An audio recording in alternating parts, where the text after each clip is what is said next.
രാമ രാമ ഹരേ ഹരേ.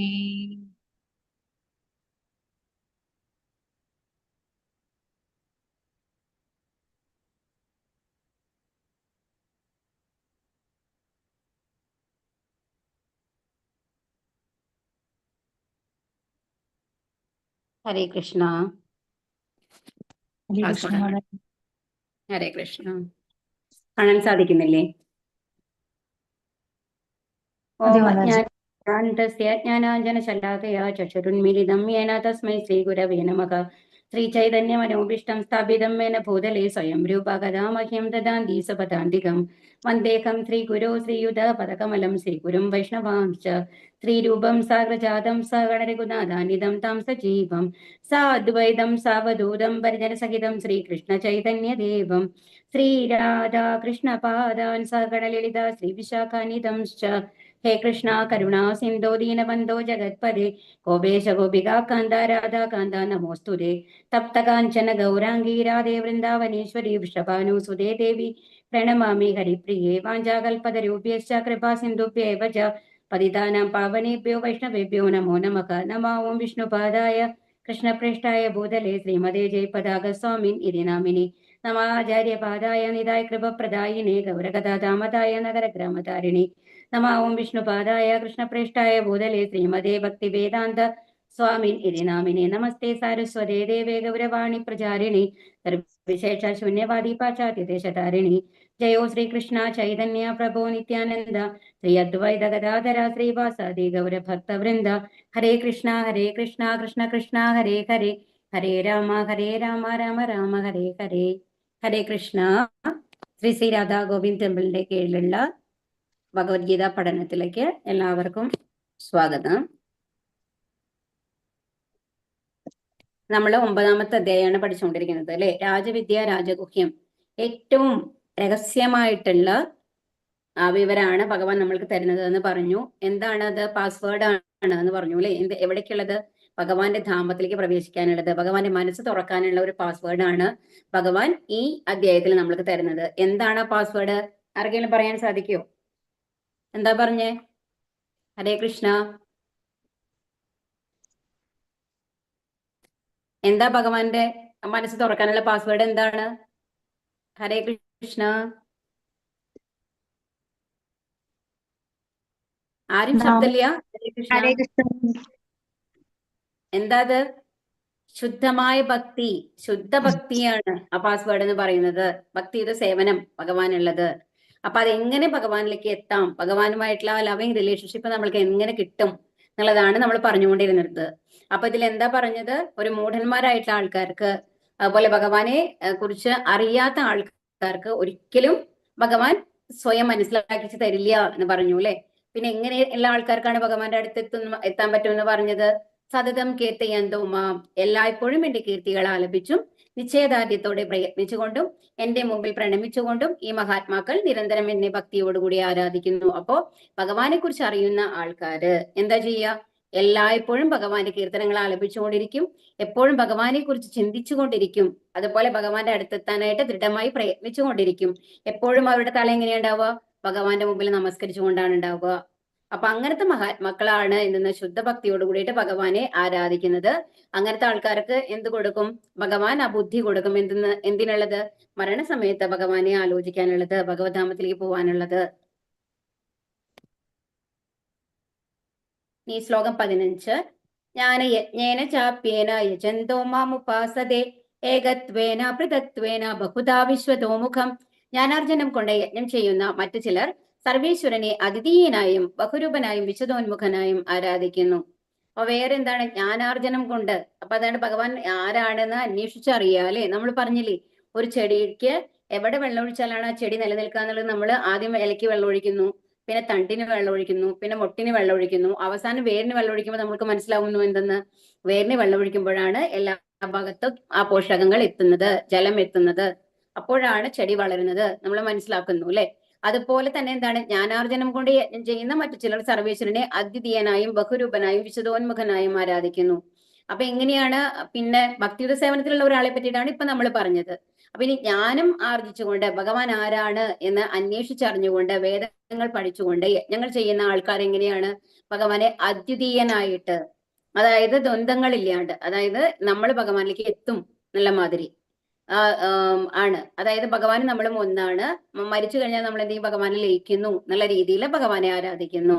ബഹുരൂപനായിട്ട് ആരാധിക്കുന്നു, അത് പല രൂപങ്ങളിൽ ആരാധിക്കുന്നുണ്ട്. അതുപോലെ വിശ്വതോമുഖനായിട്ട് എന്ന് പറഞ്ഞാൽ വിശ്വരൂപത്തില്, അതായത് ആ വിശ്വരൂപത്തിലാണ് എല്ലാ ദേവതമാരും ഈ പ്രപഞ്ച സൃഷ്ടികളും എല്ലാം അടങ്ങുന്ന ആ വിശ്വരൂപമായിട്ടും ചിലർ വന്നു കഴിഞ്ഞിട്ട് എങ്ങനെ ഭഗവാനെ ആരാധിക്കുന്നുണ്ട് എന്നാണ് ഇവിടെ പറയുന്നത്. പല വിധത്തിലും കൃഷ്ണനെ ആരാധിക്കുന്ന മറ്റു ചിലരുണ്ട്. അവരിൽ ചിലരാണ് ആർത്തൻ, ദരിദ്രൻ, ജ്ഞാനി, ജിജ്ഞാസു എന്നിവർ. നമ്മൾക്ക് അറിയാം അല്ലെ, കഴിഞ്ഞ അധ്യായത്തിൽ നമ്മൾ പഠിച്ചതാണ്. എന്താണ് ഭഗവാനും താനും ഭിന്നരല്ലെന്ന ബോധത്തോടെ ആത്മാരാധന ചെയ്യുന്നവർ, അതാണ് നമ്മൾ പറഞ്ഞത്. അതായത് ഭഗവാനും നമ്മളും ഒന്നാണ്, അഹം ബ്രഹ്മാസ്തു എന്നാണ് പറയാ. അതായത് നമ്മൾ ഭഗവാന് തമ്മിൽ വ്യത്യാസം ഇല്ല എന്നുള്ളത്. ഇപ്പൊ നമ്മൾ എന്താണ് ഭൗതികതയിൽ മുഴുകിയിരിക്കുന്നത് കൊണ്ട് നമ്മൾ ഭഗവാനിൽ നിന്ന് വേറിട്ട് നിൽക്കുന്നു. പക്ഷെ മരണത്തിന് ശേഷം എല്ലാവരും ഭഗവാനിൽ ലയിക്കുന്നു എന്നാണ് അവർ വിചാരിക്കുന്നത്. ഇനി ഭഗവാനെ ഏതെങ്കിലും ഒരു രൂപത്തിൽ വിഭാവനം ചെയ്ത് അതിനെ ആരാധിക്കുന്നവർ. അപ്പം അതുപോലെ തന്നെ ഏതെങ്കിലും ഒരു രൂപത്തിലാണ് ഭഗവാൻ ഉള്ളതെന്ന് നമ്മൾ വിചാരിച്ചിട്ട് ആ രീതിയിൽ, അപ്പൊ പ്രത്യേകിച്ച് പറയും ഇന്ന പർട്ടിക്കുലർ രൂപമല്ല, ഓരോരുത്തരും ഓരോ രൂപങ്ങളിൽ ആരാധിക്കുന്നു. ഏതെങ്കിലും ഒരു ദേവതയുടെ ഒരു രൂപം എടുത്തു കഴിഞ്ഞിട്ട് അതാണ് ഭഗവാൻ എന്ന് വിചാരിച്ചു കഴിഞ്ഞിട്ട് നമ്മൾ ഒരു കല്ലിനെ വെച്ച് കഴിഞ്ഞിട്ട് ഇതാണ് ഭഗവാൻ, അങ്ങനെ ആരാധിക്കുന്ന ആൾക്കാരാണ് ഇവിടെ പറയുന്നത്. ഭഗവാന്റെ വിശ്വരൂപത്തെ ആരാധിക്കുന്നവർ. വിശ്വരൂപം എന്ന് നമ്മൾ പറഞ്ഞില്ലേ, ദേവതമാരും ഫുൾ പ്രപഞ്ച സൃഷ്ടികളും അടങ്ങിയതാണ് അല്ലേ. നമ്മൾ ഭഗവത്ഗീതത്തിന് മുമ്പ് പഠിച്ചു കഴിഞ്ഞപ്പോൾ 11ാമത്തെ അധ്യായത്തിൽ നമ്മൾ കണ്ടതാണ് ഭഗവാന്റെ വിശ്വരൂപം. അപ്പൊ അങ്ങനെ പല വിധത്തിലും ഭഗവാനെ ആരാധിക്കുന്ന ആൾക്കാരുണ്ട്. അഹം ക്രദൂരഹം യജ്ഞ സ്വതാഹമഹമൗഷധം മന്ത്രോഹം അഹമേവാജ്യം അഹമഗ്നീരഹം കുതം. ക്രിയയും യജ്ഞവും ഞാനാകുന്നു. പിതൃക്കൾക്ക് നൽകപ്പെടുന്ന ഹവ്യവും ഔഷധവും അഭൗതിക മന്ത്രങ്ങളും ഞാനത്രേ. അഗ്നിയും അതിൽ ഹോമിച്ചവയും നെയ്യും ഞാൻ തന്നെ. അപ്പൊ എന്താ പറയണത്, ഇനിയിപ്പോ ഭഗവാൻ പറഞ്ഞു തരികയാണ് നമ്മൾക്ക്. അപ്പൊ ഭഗവാനെ പലതരത്തിൽ ആരാധിക്കുന്ന ആൾക്കാരുണ്ട്. അപ്പൊ ഭഗവാൻ പറയാണ് ഞാൻ ആരാണ് എന്ന് പറഞ്ഞാൽ അഹം ക്രതുരഹം യജ്ഞ, അപ്പൊ ക്രിയയും യജ്ഞവും ഞാനാകുന്നു. അപ്പൊ നമ്മൾ ആർക്ക് വേണ്ടി യജ്ഞം ചെയ്താലും, ഏത് ദേവതകളെ ആരാധിച്ചു കഴിഞ്ഞാലും അത് ആർക്കാണ് പോകുന്നത്? യജ്ഞം എന്ന് പറയുന്നത് ഭഗവാന് വേണ്ടി ചെയ്യുന്ന കർമ്മങ്ങളാണ്. അപ്പൊ അത് ഇൻഡയറക്റ്റ് ആയിട്ട് എത്തുന്നത് എവിടേക്കാണ്? ഭഗവാനിലേക്കാണ്. അപ്പൊ നിങ്ങൾ ആർക്ക് വേണ്ടി എന്ത് ചെയ്താലും, ഏത് കർമ്മം ചെയ്തു കഴിഞ്ഞാലും അത് എത്തുന്നത് എന്നിലാണ് എന്ന് പറയാണ് ഭഗവാൻ. ക്രിയയും യജ്ഞവും ഞാനാകുന്നു. ഇനിയോ പിതൃക്കൾക്ക് നൽകപ്പെടുന്ന ഹവ്യം, നമ്മൾ ഒരാൾ മരിച്ചു കഴിഞ്ഞാലൊക്കെ നമ്മൾ കർമ്മങ്ങൾ ചെയ്യാറുണ്ട്. അതുപോലെ തന്നെ ഒരു കൊല്ലം കഴിയുമ്പോൾ നമ്മൾ ശ്രാദ്ധം കൂട്ടാറുണ്ട് അല്ലെ. ഏതെങ്കിലും പുഴയുടെ അവിടെയോ അല്ലെങ്കിൽ വീട്ടിലേക്ക് ആരെങ്കിലും വിളിച്ചിട്ടോ നമ്മൾ ചെയ്യാറുണ്ട്, കർമ്മങ്ങൾ ചെയ്യാറുണ്ട്. അപ്പൊ നമ്മൾ എന്താ ചെയ്യാ, ഈ എന്താ പറയാ അരിയും ചോറും ഈ ഇതല്ലേ എള്ളൊക്കെ വെച്ച് കഴിഞ്ഞിട്ട് നമ്മൾ വെക്കാറുണ്ട് അല്ലെ, പിതൃക്കൾക്ക് വെക്കാറുണ്ട് അല്ലെ. അപ്പൊ അതാണ് ഈ പിതൃക്കൾക്ക് നൽകപ്പെടുന്ന ഹവ്യം എന്ന് പറയുന്നത്. അപ്പൊ അതും എത്തുന്നത് ആർക്കാണ്? എനിക്കാണ് എന്ന് പറയാണ് ഭഗവാൻ. ഔഷധവും അഭൗതിക മന്ത്രങ്ങളും ഞാനത്രേ. അപ്പൊ എന്ത് ആണെന്നുണ്ടെങ്കിലും നിങ്ങൾ ആർക്ക് വേണ്ടി എന്ത് ചെയ്തു കഴിഞ്ഞാലും അത് അവസാനം എത്തുന്നത് ആർക്കാണ്? എന്നിലാണ് എന്ന് പറയാണ് ഭഗവാൻ. അഗ്നിയും അതിൽ ഹോമിച്ചവയും നെയ്യും ഞാൻ തന്നെ. ഇപ്പൊ നിങ്ങൾ അഗ്നിയിൽ നമ്മൾ ഒരു യജ്ഞം ചെയ്യുമ്പോൾ എന്താണ്, അഗ്നിയിൽ ദ്രവ്യങ്ങളൊക്കെ നമ്മൾ ഹോമിക്കാറുണ്ട് അല്ലെ. എന്നിട്ട് അത് പുകയ്ക്കും അല്ലെ. നമ്മൾ ഗണപതി ഹോമൊക്കെ ചെയ്യുമ്പോൾ നമ്മൾ കണ്ടിട്ടില്ലേ, ഒരു ഹോമകുണ്ടന്മാരി ഉണ്ടാക്കി കഴിഞ്ഞിട്ട് അതിന്റെ ഉള്ളിലേക്ക്. അപ്പൊ ആ നെയ്യും അതിൽ ഒഴിക്കുന്ന നെയ്യും എല്ലാം ഞാൻ തന്നെയാണ്. അപ്പൊ എന്നിൽ നിന്ന് വ്യത്യസ്തമായിട്ട് ഒന്നുമില്ല എന്ന് പറയാണ് ഭഗവാൻ. അപ്പൊ നിങ്ങൾ നെയ്യ് എന്ന് പറഞ്ഞിട്ട് ഒഴിച്ചു കഴിഞ്ഞാലും ആ നെയ്യും ഞാൻ തന്നെയാണ്. അതിന്റെ ഉള്ളിൽ ആ ഹോമകുണ്ടവും ഞാൻ തന്നെയാണ്. അതിലത്തെ ജ്വലിക്കുന്ന അഗ്നിയും ഞാൻ തന്നെയാണ്. എല്ലാം ഞാൻ തന്നെയാണ് എന്ന് പറയാണ് ഭഗവാൻ. അപ്പൊ ഭഗവാനിൽ നിന്നാണ് എല്ലാം വരുന്നത് എന്ന് മനസ്സിലായില്ലേ? കാരണം ഒന്നും ഭഗവാനിൽ നിന്ന് വേർപെട്ട് തിരിച്ച് നമ്മൾക്ക് കാണാനായിട്ട് സാധിക്കില്ല. എല്ലാം ഭഗവാനിൽ നിന്ന് വന്നതാണ് എന്നുള്ളതാണ് ഇവിടെ പറയുന്നത്. വേദങ്ങൾ കർമ്മകാണ്ഡങ്ങളിൽ ഉൾപ്പെടുത്തിയിട്ടുള്ള എല്ലാ യജ്ഞങ്ങളും കൃഷ്ണനാകുന്നു. ഇതാണ് വേദങ്ങളുടെ കർമ്മകാണ്ഡം എന്ന് പറയുന്നത്. വേദങ്ങളുടെ ആദ്യത്തെ ഭാഗമാണ്, അവസാനത്തെ ഭാഗമാണ് ഉപനിഷത്ത് എന്ന് പറയുന്നത്. അപ്പൊ ഈ വേദങ്ങളുടെ കർമ്മകാണ്ഡത്തിലാണ് നമ്മളോട് എങ്ങനെ നമ്മൾക്ക് ഈ ഭൗതിക ലോകത്തിൽ സന്തോഷം ലഭിക്കും എന്നുള്ളത് നമ്മളെ പഠിപ്പിക്കുന്നത്.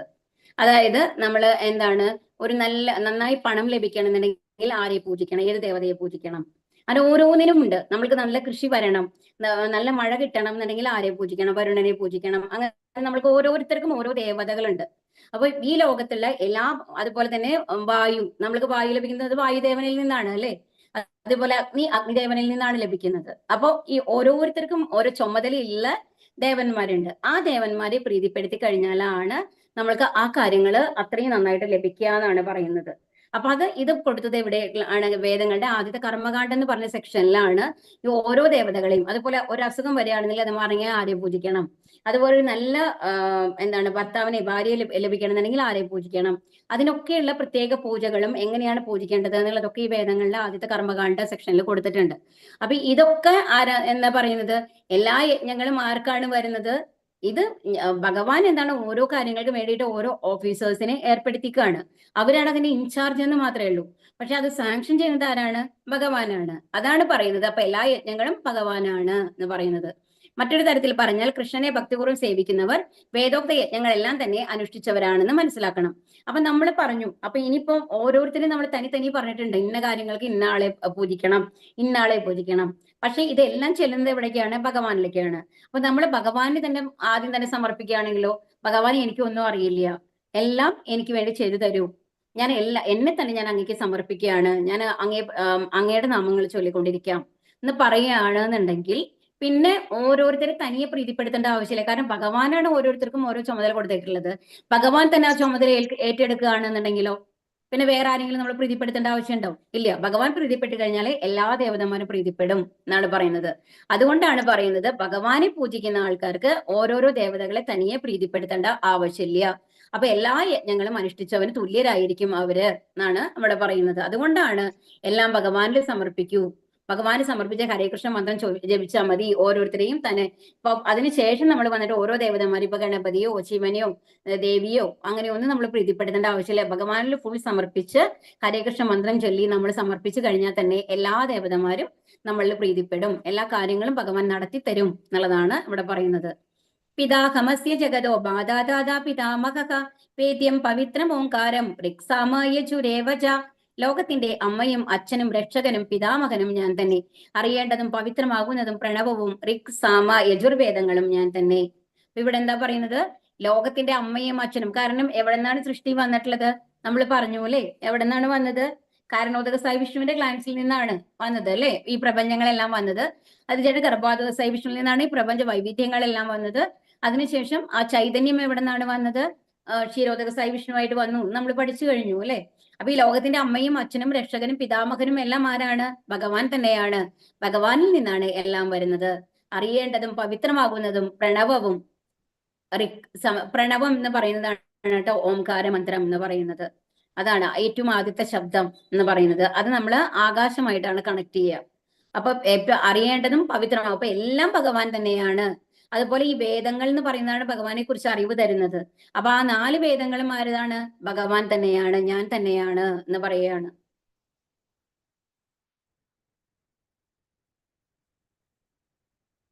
സകല ചരാചരങ്ങളും അടങ്ങിയ പ്രത്യക്ഷ പ്രപഞ്ചം മുഴുവൻ കൃഷ്ണന്റെ ശക്തികളുടെ വിവിധ പ്രവർത്തനങ്ങളാണ്. അച്ഛൻ, അമ്മ എന്നീ നിലകളിൽ പ്രത്യക്ഷപ്പെടുന്ന ജീവാത്മാക്കളെല്ലാം കൃഷ്ണനല്ലാതെ മറ്റാരുമല്ല. നമ്മൾക്ക് അച്ഛനും അമ്മയും നമ്മൾ നിശ്ചയിച്ചതാണോ? അല്ല. പക്ഷെ അവർ ഓരോരുത്തരും ആരാണ്? ഭഗവാന്റെ സൃഷ്ടികളാണ്. അവർ ഓരോരുത്തരും പരമാത്മാവായിട്ട് ആരാണുള്ളത്? ഭഗവാനാണ്. അപ്പൊ നമ്മളുടെ അമ്മയും അച്ഛനും ഭഗവാനാണ്. ദൈവതുല്യമായിട്ടാണ് നമ്മൾ ആരെ കാണേണ്ടത്? അമ്മയും അച്ഛനെയും കാണേണ്ടത്. അപ്പൊ ഈ ഓരോ ജീവജാലങ്ങളും, നമ്മുടെ ചുറ്റുമുള്ള ജീവജാലങ്ങളും ഭഗവാന്റെ പ്രതീകങ്ങളാണ് എന്നാണ് പറയുന്നത്. അപ്പൊ വേദങ്ങളിൽ നിന്ന് ലഭിക്കുന്ന വിജ്ഞാനം കൃഷ്ണാബോധത്തിലേക്കുള്ള ആദ്യത്തെ കാൽവയ്പ് മാത്രമേ ആകുന്നുള്ളൂ. അപ്പൊ എന്താണ് വേദങ്ങളിൽ നിന്ന് നമ്മൾക്ക് എന്താണ് നമ്മൾ ഈ ഭൗതിക ലോകത്തിൽ എങ്ങനെ നന്നായി ജീവിക്കാം എന്നുള്ളതൊക്കെയാണ് കർമ്മകാണ്ഡങ്ങൾ പഠിക്കുന്നത്. അപ്പൊ അതെന്ന് പറയുന്നത് ഭഗവാനെ അറിയാനുള്ള ആദ്യത്തെ ഒരു കാൽവയ്പ്പാണ്. അപ്പൊ ഏറ്റവും ആദ്യം ഈ കൊച്ചു കുട്ടികള് നമ്മൾ ചെയ്യാൻ തുടങ്ങുമ്പോൾ, ഇപ്പൊ എന്തെങ്കിലും ചെയ്യിപ്പിക്കാനായിട്ട് നമ്മൾ നീന്താൻ തുടങ്ങുന്ന കുട്ടികളാണ് നിൽക്കും ഏറ്റവും ആദ്യം. അപ്പൊ എന്താ ചെയ്യുക? ആ കുട്ടി നീന്തണം. അപ്പൊ കുറച്ചും കൂടി പ്രാക്ടീസ് വരണം എന്ന് വരുമ്പോൾ നമ്മൾ എന്ത് ചെയ്യും? എന്തെങ്കിലും കളർഫുൾ ആയിട്ടുള്ള എന്തെങ്കിലും സാധനങ്ങൾ മുമ്പിൽ വെച്ച് കൊടുക്കും അല്ലെ. അപ്പൊ അതിനെ കണ്ടു കഴിഞ്ഞിട്ട് നീന്താനായിട്ട്. പക്ഷെ ശരിക്കും പറഞ്ഞാൽ നീന്താനായിട്ട് അങ്ങനത്തെ ഒരു വസ്തുവിന്റെ ആവശ്യമുണ്ടോ? ഇല്ല. ബട്ട് നമ്മൾ എന്താണ് ഒരു അട്രാക്ഷൻ കൊണ്ടുവരാൻ വേണ്ടിയിട്ട്, അപ്പം അതിനെ കിട്ടണം എന്നുള്ളത് കൊണ്ട് കുട്ടി മെനക്കെട്ട് നീന്തും അല്ലെ. അപ്പൊ നീന്തി പഠിക്കും. അതിന് വേണ്ടിയിട്ട് നമ്മൾ അങ്ങനെ ചെയ്യാറുണ്ട്. അപ്പൊ അതുപോലെ തന്നെയാണ് ഈ കർമ്മകാണ്ഡം എന്നൊക്കെ പറയുന്നത്. എന്താണ് വേദങ്ങളിൽ ലഭിക്കുന്ന വിജ്ഞാനം എന്ന് പറയുന്നത്? എന്താണ്? നമ്മൾക്ക് ഭഗവാനെ പൂർണ്ണമായിട്ടും അറിയാത്ത ആൾക്കാർക്ക് എന്തെങ്കിലും കിട്ടുമ്പോൾ നല്ല സുഖസൗകര്യമായിട്ട് ജീവിക്കാം, നല്ലൊരു ലൈഫ് കിട്ടും. അല്ലെങ്കിൽ അസുഖമുള്ള ഒരാൾക്കാണെങ്കിൽ അസുഖം മാറും. ഇന്ന പൂജ ചെയ്താൽ എന്ന് പറയുമ്പോൾ അതിനോടൊരു ആകർഷണം വന്നു കഴിഞ്ഞിട്ട് നമ്മൾ ഭഗവാനെ പൂജിക്കുന്നു അല്ലെ. അത് ഭഗവാൻ ഏത് ദേവതകളെ ആണെന്നുണ്ടെങ്കിലും ആ പൂജിക്കാനുള്ള ബോധവും ആര് തന്നെയാണ് തരുന്നത്? ഭഗവാൻ തന്നെയാണ് തരുന്നത്, കൃഷ്ണൻ തന്നെയാണ് തരുന്നത് എന്ന് മനസ്സിലാക്കണം. അപ്പൊ അതെങ്ങനെയാണ്? ഇൻഡയറക്റ്റ് ആയിട്ട് ഭഗവാനിൽ എത്താനുള്ള ഒരു മാർഗ്ഗമാണ്. ഡയറക്റ്റ് ആയിട്ട് ആദ്യം മനസ്സിലാവാത്ത ആൾക്കാർക്ക് നമ്മൾ എന്തെങ്കിലും ചെറിയ ചെറിയ പൊടിക്കൈകൾ വെച്ച് കഴിഞ്ഞിട്ട് നമ്മൾ അങ്ങനെ എന്തെങ്കിലും വെച്ചു കൊടുത്തിട്ട് ഒരു പ്രലോഭനം കൊടുത്തു കഴിഞ്ഞിട്ട് ഭഗവാനിലേക്ക് എത്തിക്കുക എന്നുള്ളത് മാതിരിയുള്ള ഒരു കാൽവയ്പ് മാത്രമാണ്. അതുകൊണ്ടാണ് ഇവിടെ പറയുന്നത് എന്തെന്ന്, വേദങ്ങളിൽ നിന്നുള്ള വിജ്ഞാനം എന്ന് പറയുന്നത് കൃഷ്ണാവബോധത്തിലേക്കുള്ള ആദ്യത്തെ കാൽവയ്പാണ് എന്ന് പറയുന്നത്. ഗതിർ ഭർത്താ പ്രഭു സാക്ഷി നിവാസ ശരണം സുഹൃത് പ്രഭവ പ്രളയസ്ഥാനം നിധാനം ബീജമവ്യയം. ലക്ഷ്യവും ഭരണകർത്താവും പ്രഭുവും സാക്ഷിയും വാസസ്ഥാനവും ആശയവും ഉറ്റമിത്രവും ഞാനാകുന്നു. സൃഷ്ടിയും സംഹാരവും എല്ലാറ്റിന്റെയും അടിസ്ഥാനവും ശാശ്വതമായ ബീജവും ഞാൻ തന്നെ. അപ്പൊ ഇവിടെ എന്താ പറയുന്നത്? എന്താണ് ലക്ഷ്യം? ശരിക്കും നമ്മളുടെ ലക്ഷ്യം എന്താണ് ആവേണ്ടത്? നമ്മൾക്ക് ഈ കഷ്ടപ്പാടുകളിൽ നിന്ന് ഒരു മോചനം ലഭിക്കണം, ഭഗവത് ധാമത്തിലേക്ക് പോകണം എന്നുള്ളതാണ് അല്ലെ. അപ്പൊ ലക്ഷ്യം എന്ന് പറയുന്നത് എന്താണ്? ഭഗവാനാണ്. ഇനി ഈ എല്ലാ കാര്യങ്ങളെയും നിയന്ത്രിക്കുന്നത് ആരാണ്? ഭഗവാനാണ്, ഭരണകർത്താവ്. കാരണം ഇപ്പൊ നമ്മൾ തന്നെ ഒന്ന് ആലോചിച്ച് നോക്കൂ, നമ്മൾ രാത്രി ഉറങ്ങുകയാണ്. അപ്പൊ ഉറങ്ങി കഴിഞ്ഞു കഴിഞ്ഞിട്ട് പിറ്റേ ദിവസം രാവിലെ നമ്മൾ എഴുന്നേൽക്കുന്നു അല്ലെ. നമ്മൾ എങ്ങനെയാണ് ഉണരണത്?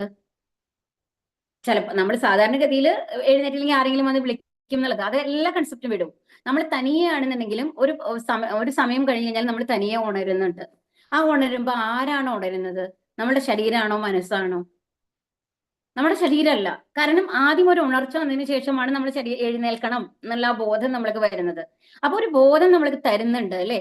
അപ്പൊ അതായത് ആ ഒരു ഉണർച്ച തരുന്ന ഒരു ശക്തി നമ്മളുടെ ഉള്ളിലുണ്ട്, ഉറപ്പല്ലേ? അതെന്ന് പറയുന്നത് നമ്മൾ ഉണ്ടാക്കിയെടുത്ത ഒരു വസ്തുവാണോ നമ്മളുടെ ജീവിതത്തില്? അല്ല. അത് ജന്മസിദ്ധമായിട്ട്, അത് ജനിച്ച് വന്ന കുട്ടിക്ക് തന്നെ ഉറങ്ങിക്കഴിഞ്ഞാൽ തനിയെ ഉണരും, കരയും, ഇതൊക്കെ നടക്കുന്ന കാര്യങ്ങളാണ്. അപ്പൊ എന്താണ്? അപ്പൊ ഒരു ശക്തി നമ്മളെ എല്ലാത്തിനും, ജന്മസിദ്ധമായ ഏതോ ഒരു ശക്തി നമ്മളെ നിയന്ത്രിക്കുന്നുണ്ട് അല്ലെ, നമ്മളെ ഉണരുന്നുണ്ട്. അതുപോലെ നമ്മൾ ചിന്തിക്കാൻ പ്രേരിപ്പിക്കുന്നുണ്ട്, നമ്മളെ പ്രവർത്തിക്കാനായിട്ട് പ്രേരിപ്പിക്കുന്നുണ്ട്. ആ ഒരു ശക്തിയാണ് ഭഗവാൻ എന്ന് പറയുന്നത്. അപ്പം അത് എവിടെ നിന്നാണ് വരുന്നത്? അപ്പൊ എല്ലാത്തിനെയും നിയന്ത്രിക്കുന്നത് ആരാണ്? ആ ഭഗവാനാണ്. നമ്മള് ശരിക്കും പറഞ്ഞു കഴിഞ്ഞാൽ ജനിച്ചതിന് ശേഷം നമ്മളെ സ്വായത്തമാക്കിയ കഴിവുകളല്ല ഇതൊന്നും. നമ്മൾ ജനിക്കുമ്പോൾ തന്നെ നമ്മൾ കൊണ്ടുവരുന്ന കഴിവുകളാണ്, എഴുന്നേൽക്കുന്നതും അതിനുശേഷം നമുക്ക് പ്രവർത്തിക്കാനുള്ള ബോധം വരുന്നതും എല്ലാം അല്ലെ. അപ്പൊ അതെല്ലാം നമ്മളുടെ കൺട്രോളിലുള്ള കാര്യങ്ങളല്ല. അതിനെയാണ് ഭഗവാൻ എന്ന് പറയുന്നത്. അപ്പൊ അതാണ് ഭരണകർത്താവ് എന്ന് പറയുന്നതും എല്ലാം നിയന്ത്രിക്കുന്നതും ആരാണ്? ഭഗവാനാണ്. പ്രഭുവും സാക്ഷിയും വാസസ്ഥാനവും ആശയവും ഉറ്റമിത്രവും ഞാനാകുന്നു. ആൻഡ് ബാക്കി എല്ലാവരും നമ്മളെ വിട്ടിട്ട് പോകാം അല്ലെ, പക്ഷെ എപ്പോഴും നമ്മുടെ കൂടെയുള്ളത് ആരാണ്? ഭഗവാനാണ് നമ്മുടെ കൂടെയുള്ളത്. ആ ഉള്ളിലിരിക്കുന്ന ഭഗവാനാണ് നമ്മളെ എല്ലാത്തിനും നിയന്ത്രിക്കുന്നത്, എല്ലാത്തിനും ഗൈഡ് ചെയ്യുന്നത് അല്ലെ. അപ്പൊ സൃഷ്ടിയും സംഹാരവും എല്ലാറ്റിന്റെയും അടിസ്ഥാനവും ശാശ്വതമായ ബീജവും ഞാൻ തന്നെ. അതുപോലെ തന്നെ ഒരു പുതിയ സൃഷ്ടി വരണമെങ്കിലോ നമ്മൾ പറഞ്ഞോളൂ, എങ്ങനെയാണ് മഴയിൽ കൂടി ഭൂമിയിലേക്ക് വന്നു കഴിഞ്ഞാൽ എങ്ങനെയാണ് അടുത്തൊരു ജീവൻ ഒരു അമ്മയുടെ വയറ്റിലേക്ക് അത് എത്തണേ എന്നുള്ളത് നമ്മൾ പഠിച്ചു അല്ലെ, കഴിഞ്ഞ അധ്യായത്തിൽ പഠിച്ചില്ലേ. അപ്പൊ ശാശ്വതമായിട്ടുള്ള ബീജം എന്ന് പറയുന്നതും ആരാണ്? ഭഗവാൻ തന്നെയാണ്. അപ്പൊ ഭഗവാൻ അല്ലാതെ വേറെ ഒന്നുമില്ല എന്നുള്ളതാണ് ഇവിടെ പറയുന്നത്.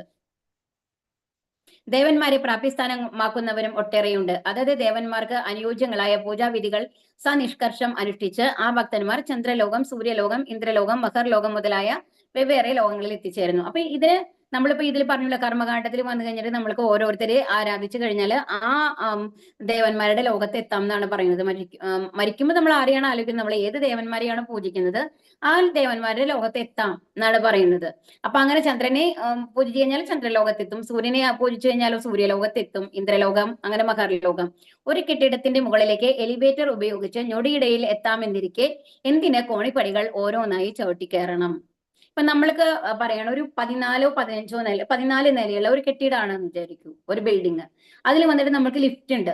അപ്പൊ ആ ലിഫ്റ്റ് ഉണ്ടെന്നുണ്ടെങ്കിൽ നമ്മൾ ആ ലിഫ്റ്റിൽ കയറി കഴിഞ്ഞു കഴിഞ്ഞാൽ നമ്മൾ ഏത് നിലയിലേക്കാണ് പോകേണ്ടത് ആ നിലയിൽ അമർത്തിയാൽ മതി. കറക്റ്റ് അല്ലേ? അപ്പൊ അതിൽ അവിടെ ലിഫ്റ്റ് ഓപ്പൺ ആകുന്നു, നമ്മൾ അവിടെ ഇറങ്ങുന്നു, അങ്ങനെയാണ് അല്ലെ. പക്ഷേ നമ്മൾ അത് ഏണിപ്പടി കയറിയിട്ട് പോവുകയാണെന്നുണ്ടെങ്കിലോ, സ്റ്റെപ്സ് കയറിയിട്ട് പോവുകയാണെങ്കിലോ, ഓരോ നിലയും കടന്ന് വേണം അടുത്ത നിലയിലേക്ക് നമ്മൾക്ക് എത്തണമെന്നുണ്ടെങ്കിൽ. കറക്റ്റ് അല്ലേ പറയുന്നത്? അതുപോലെ തന്നെയാണ് ഈ പല ലോകങ്ങളിലേക്ക് നമ്മൾ പോകുന്നത് എന്നാണ് പറയുന്നത്. നമ്മൾക്ക് മേലേക്കുള്ള ഓരോ ലോകങ്ങൾ, ഓരോ ലോകങ്ങൾ എന്ന് പറയുന്നത് നമ്മളൊരു ഫ്ലാറ്റിലെ പല പല സ്റ്റെപ്പുകൾ വരെയാണ്. ഏറ്റവും മേലെയുള്ള ഗോലോക വൃന്ദാവനത്തിലേക്കാണ് നമ്മൾക്ക് എത്തേണ്ടത്. അപ്പൊ നമ്മൾ എന്താണ്, നേരെ ലിഫ്റ്റിൽ കയറി കഴിഞ്ഞിട്ട് ഗോലോക വൃന്ദാവനത്തിന്റെ ഇത് അമർത്തി കഴിഞ്ഞാൽ നമ്മൾ അവിടെ എത്തുന്നു. അപ്പൊ ഈ ഇടയിലുള്ള ഇവിടെയൊന്നും നമ്മൾക്ക് ഇറങ്ങേണ്ട ആവശ്യമില്ല.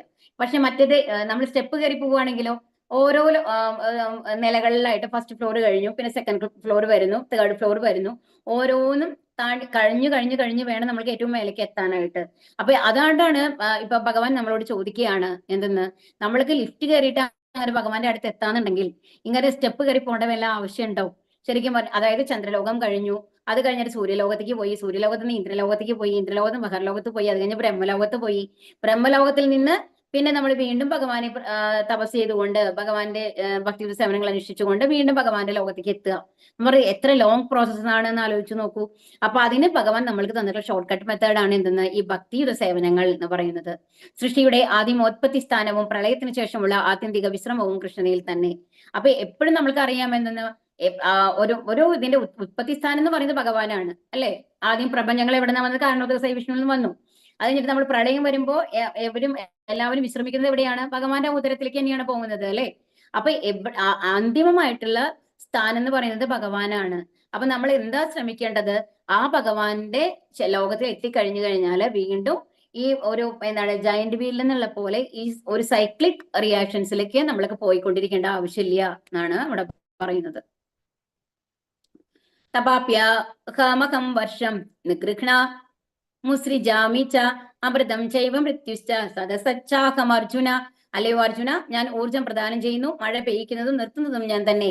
ഞാനാണ് അമൃതവും മൃത്യുവും, ആത്മാവും ജഡവസ്തുവും എന്നിലാണ്.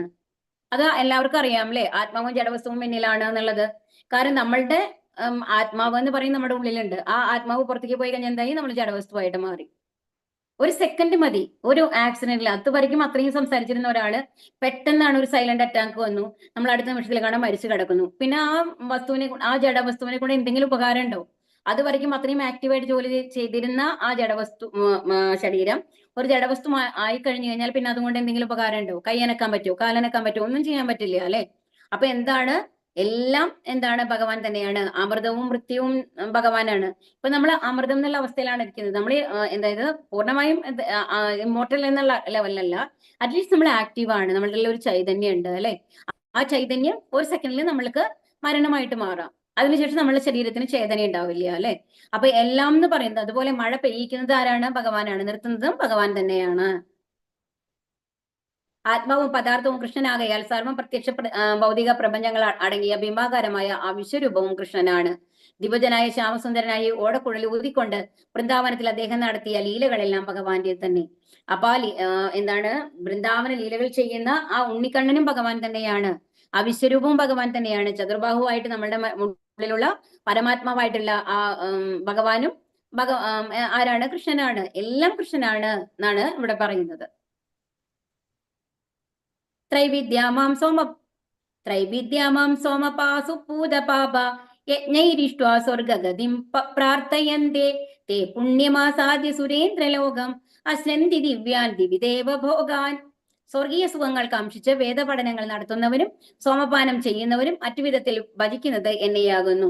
അപ്പൊ ഇനിയിപ്പോ സ്വർഗസുഖങ്ങളാണ് വേണ്ടത്, ഇന്ദ്രനെയാണ് ഇന്ദ്രലോകത്തേക്കാണ് പോകേണ്ടതെന്ന് പറഞ്ഞ് നമ്മൾ ഇന്ദ്രനെ പ്രാർത്ഥിക്കുന്നു അല്ലെ. അതിനുശേഷം അതുപോലെ വേദപഠനങ്ങൾ നടത്തി അതിന് വേണ്ട പൂജകളൊക്കെ നമ്മൾ ചെയ്യുന്നു. അതുപോലെ സോമപാനം ചെയ്യുന്നു. സോമപാനം എന്ന് പറയുന്നത് എന്താണ് പറയണത്? നമ്മളുടെ ഈ ലഹരി മാതിരിയാണ്. അത് അത്രയും സ്വാദിഷ്ടമായിരിക്കും എന്നാണ് പറയുന്നത്. അതൊക്കെ ഈ സ്വർഗലോകങ്ങളിലുള്ളതാണ്, ചന്ദ്രലോകത്തിലൊക്കെ ഉള്ളതാണ്. അപ്പൊ അങ്ങനെ സോമപാനം ചെയ്യുന്നവര്, അപ്പൊ എല്ലാവരും ഭജിക്കുന്നത് ആര് തന്നെയാണ്? ഭഗവാനെ തന്നെയാണ്. കാരണം ഇതെല്ലാം വരുന്നത് ഭഗവാനിൽ നിന്നാണ്. ഭഗവാനിൽ നിന്നല്ലാതെ വേറെ ഒരു ഭക്ഷ്യവസ്തുക്കളും നമ്മൾക്ക് ഇല്ല എന്ന് ആലോചിക്കണം. എന്ത് സുഖങ്ങളും ഇല്ല. എല്ലാ സുഖങ്ങളും വരുന്നത് എവിടെ നിന്നാണ്? ഭഗവാനിൽ നിന്നാണ്. അപ്പൊ പാപഫലങ്ങളിൽ നിന്ന് മുക്തരായി പുണ്യലോകമായ ഇന്ദ്രന്റെ സ്വർഗത്തിൽ ജനിച്ച് അവർ ദിവ്യസുഖങ്ങളെ അനുഭവിക്കുന്നു. അപ്പൊ എന്താണ് പാപഫലങ്ങളിൽ നിന്നൊക്കെ മുക്തരായിട്ട് ഒരുപാട് പുണ്യങ്ങൾ ചെയ്ത ആൾക്കാർ എന്തുണ്ടാവും? ഈ മേലെയുള്ള സ്വർഗലോകങ്ങളിൽ പോയിട്ട് ദിവ്യസുഖങ്ങൾ അനുഭവിക്കുന്നു എന്നാണ് പറയുന്നത്. പക്ഷെ ആ ദിവ്യസുഖങ്ങളും തരുന്നത് ആരാണ്? ഭഗവാനാണ്. നിർഭാഗ്യവശാൽ വേദപഠനത്തിന്റെ ആത്യന്തിക ലക്ഷ്യം എന്തെന്നറിയാത്ത ധാരാളം മഹാപണ്ഡിതന്മാരുണ്ട്. അതുകൊണ്ടാണ് കൃഷ്ണൻ ത്രിവേദികളുടെ അന്തിമ ലക്ഷ്യം താനാണെന്ന് ഇവിടെ പ്രഖ്യാപിക്കുന്നത്. ഔദ്യോഗികമായി മാത്രം വേദാധ്യയനം ചെയ്യുന്നവർ നിർഭാഗ്യവശാൽ ഇന്ദ്രനും ചന്ദ്രനും പോലുള്ള വിവിധ ദേവതകൾക്കായി യജ്ഞാഹുതി ചെയ്യുന്നതിലാണ് കൂടുതൽ താല്പര്യം കാണിക്കുന്നത്. അപ്പൊ ഈ നമ്മൾ മെഡിറ്റേഷൻ ചെയ്യുന്ന വേദ പഠനങ്ങളൊക്കെ നടത്തി അതിനനുസരിച്ചുള്ള മന്ത്രങ്ങളൊക്കെ ഉച്ചരിക്കുന്ന ആൾക്കാരെ എന്താ വിചാരിക്കുന്നത്? ഇതിനേക്കാൾ സുഖമുള്ള ഒരു സ്ഥലത്തേക്ക് പോകണമെന്നാണ് ആഗ്രഹിക്കുന്നുള്ളൂ. ഏറ്റവും പരമമായിട്ടുള്ള ഒരു സ്ഥാനം നമ്മൾക്ക് ഉണ്ടെന്നുണ്ടെങ്കിൽ അതിനേക്കാൾ ചെറിയൊരു കാര്യത്തിന് വേണ്ടിയിട്ട് നമ്മൾ എന്തിനു വേണ്ടിയിട്ടാണ് തൃപ്തിപ്പെടുന്നത് എന്നാണ് ചോദിക്കുന്നത് ഭഗവാൻ. ഞാൻ നിങ്ങൾക്ക് എന്റെ ധാമം തന്നെ തരികയാണ്. അവിടുന്ന് പോയി കഴിഞ്ഞാൽ നിങ്ങൾക്ക് ഒരിക്കലും തിരിച്ചു വരേണ്ട ആവശ്യമില്ല. അപ്പൊ പിന്നെ എന്താണ് 10,000 വർഷം സുഖിക്കാൻ വേണ്ടിയിട്ട് ഒരു സ്ഥലത്തേക്ക് പോകണോ? അതായത് ഇനിയുള്ള ജീവിതം മുഴുവൻ, ജീവിതം എന്ന് പറഞ്ഞു കഴിഞ്ഞാല് അനന്തമായിട്ടുള്ള കാലങ്ങൾ മുഴുവൻ നിങ്ങൾക്ക് സുഖിച്ച് താമസിക്കാനുള്ള ഒരു സ്ഥലം ഉണ്ടെന്നുണ്ടെങ്കിൽ 10,000 വർഷത്തേക്ക് വേണ്ടിയിട്ട് വേറൊരു സ്ഥലത്തേക്ക് നമ്മൾ പോകേണ്ട ആവശ്യമുണ്ടോ? ഇടയിൽ പോയിട്ട് അവിടെ തങ്ങി കുറച്ച് നാൾ ഇരുന്ന് കഴിഞ്ഞിട്ട് പിന്നെ ഞാൻ മേലേക്ക് പോകാന്ന് പറയേണ്ട ആവശ്യമുണ്ടോ? അവിടെയാണ് ആത്യന്തികമായിട്ടുള്ള സുഖമുള്ളത്, അല്ലെ? അപ്പൊ അതുകൊണ്ട് പറയും ഇത് വിവരമില്ലാത്ത ആൾക്കാരാണ് ശരിക്കും എന്താണ് ഈ സ്വർഗലോകങ്ങളിലൊക്കെ പോയി സുഖിക്കണമെന്ന് ആഗ്രഹിക്കുന്നത്, ഭഗവാനിലെത്തണം എന്നല്ലാതെ എന്നാണ് ഇവിടെ പറയുന്നത്.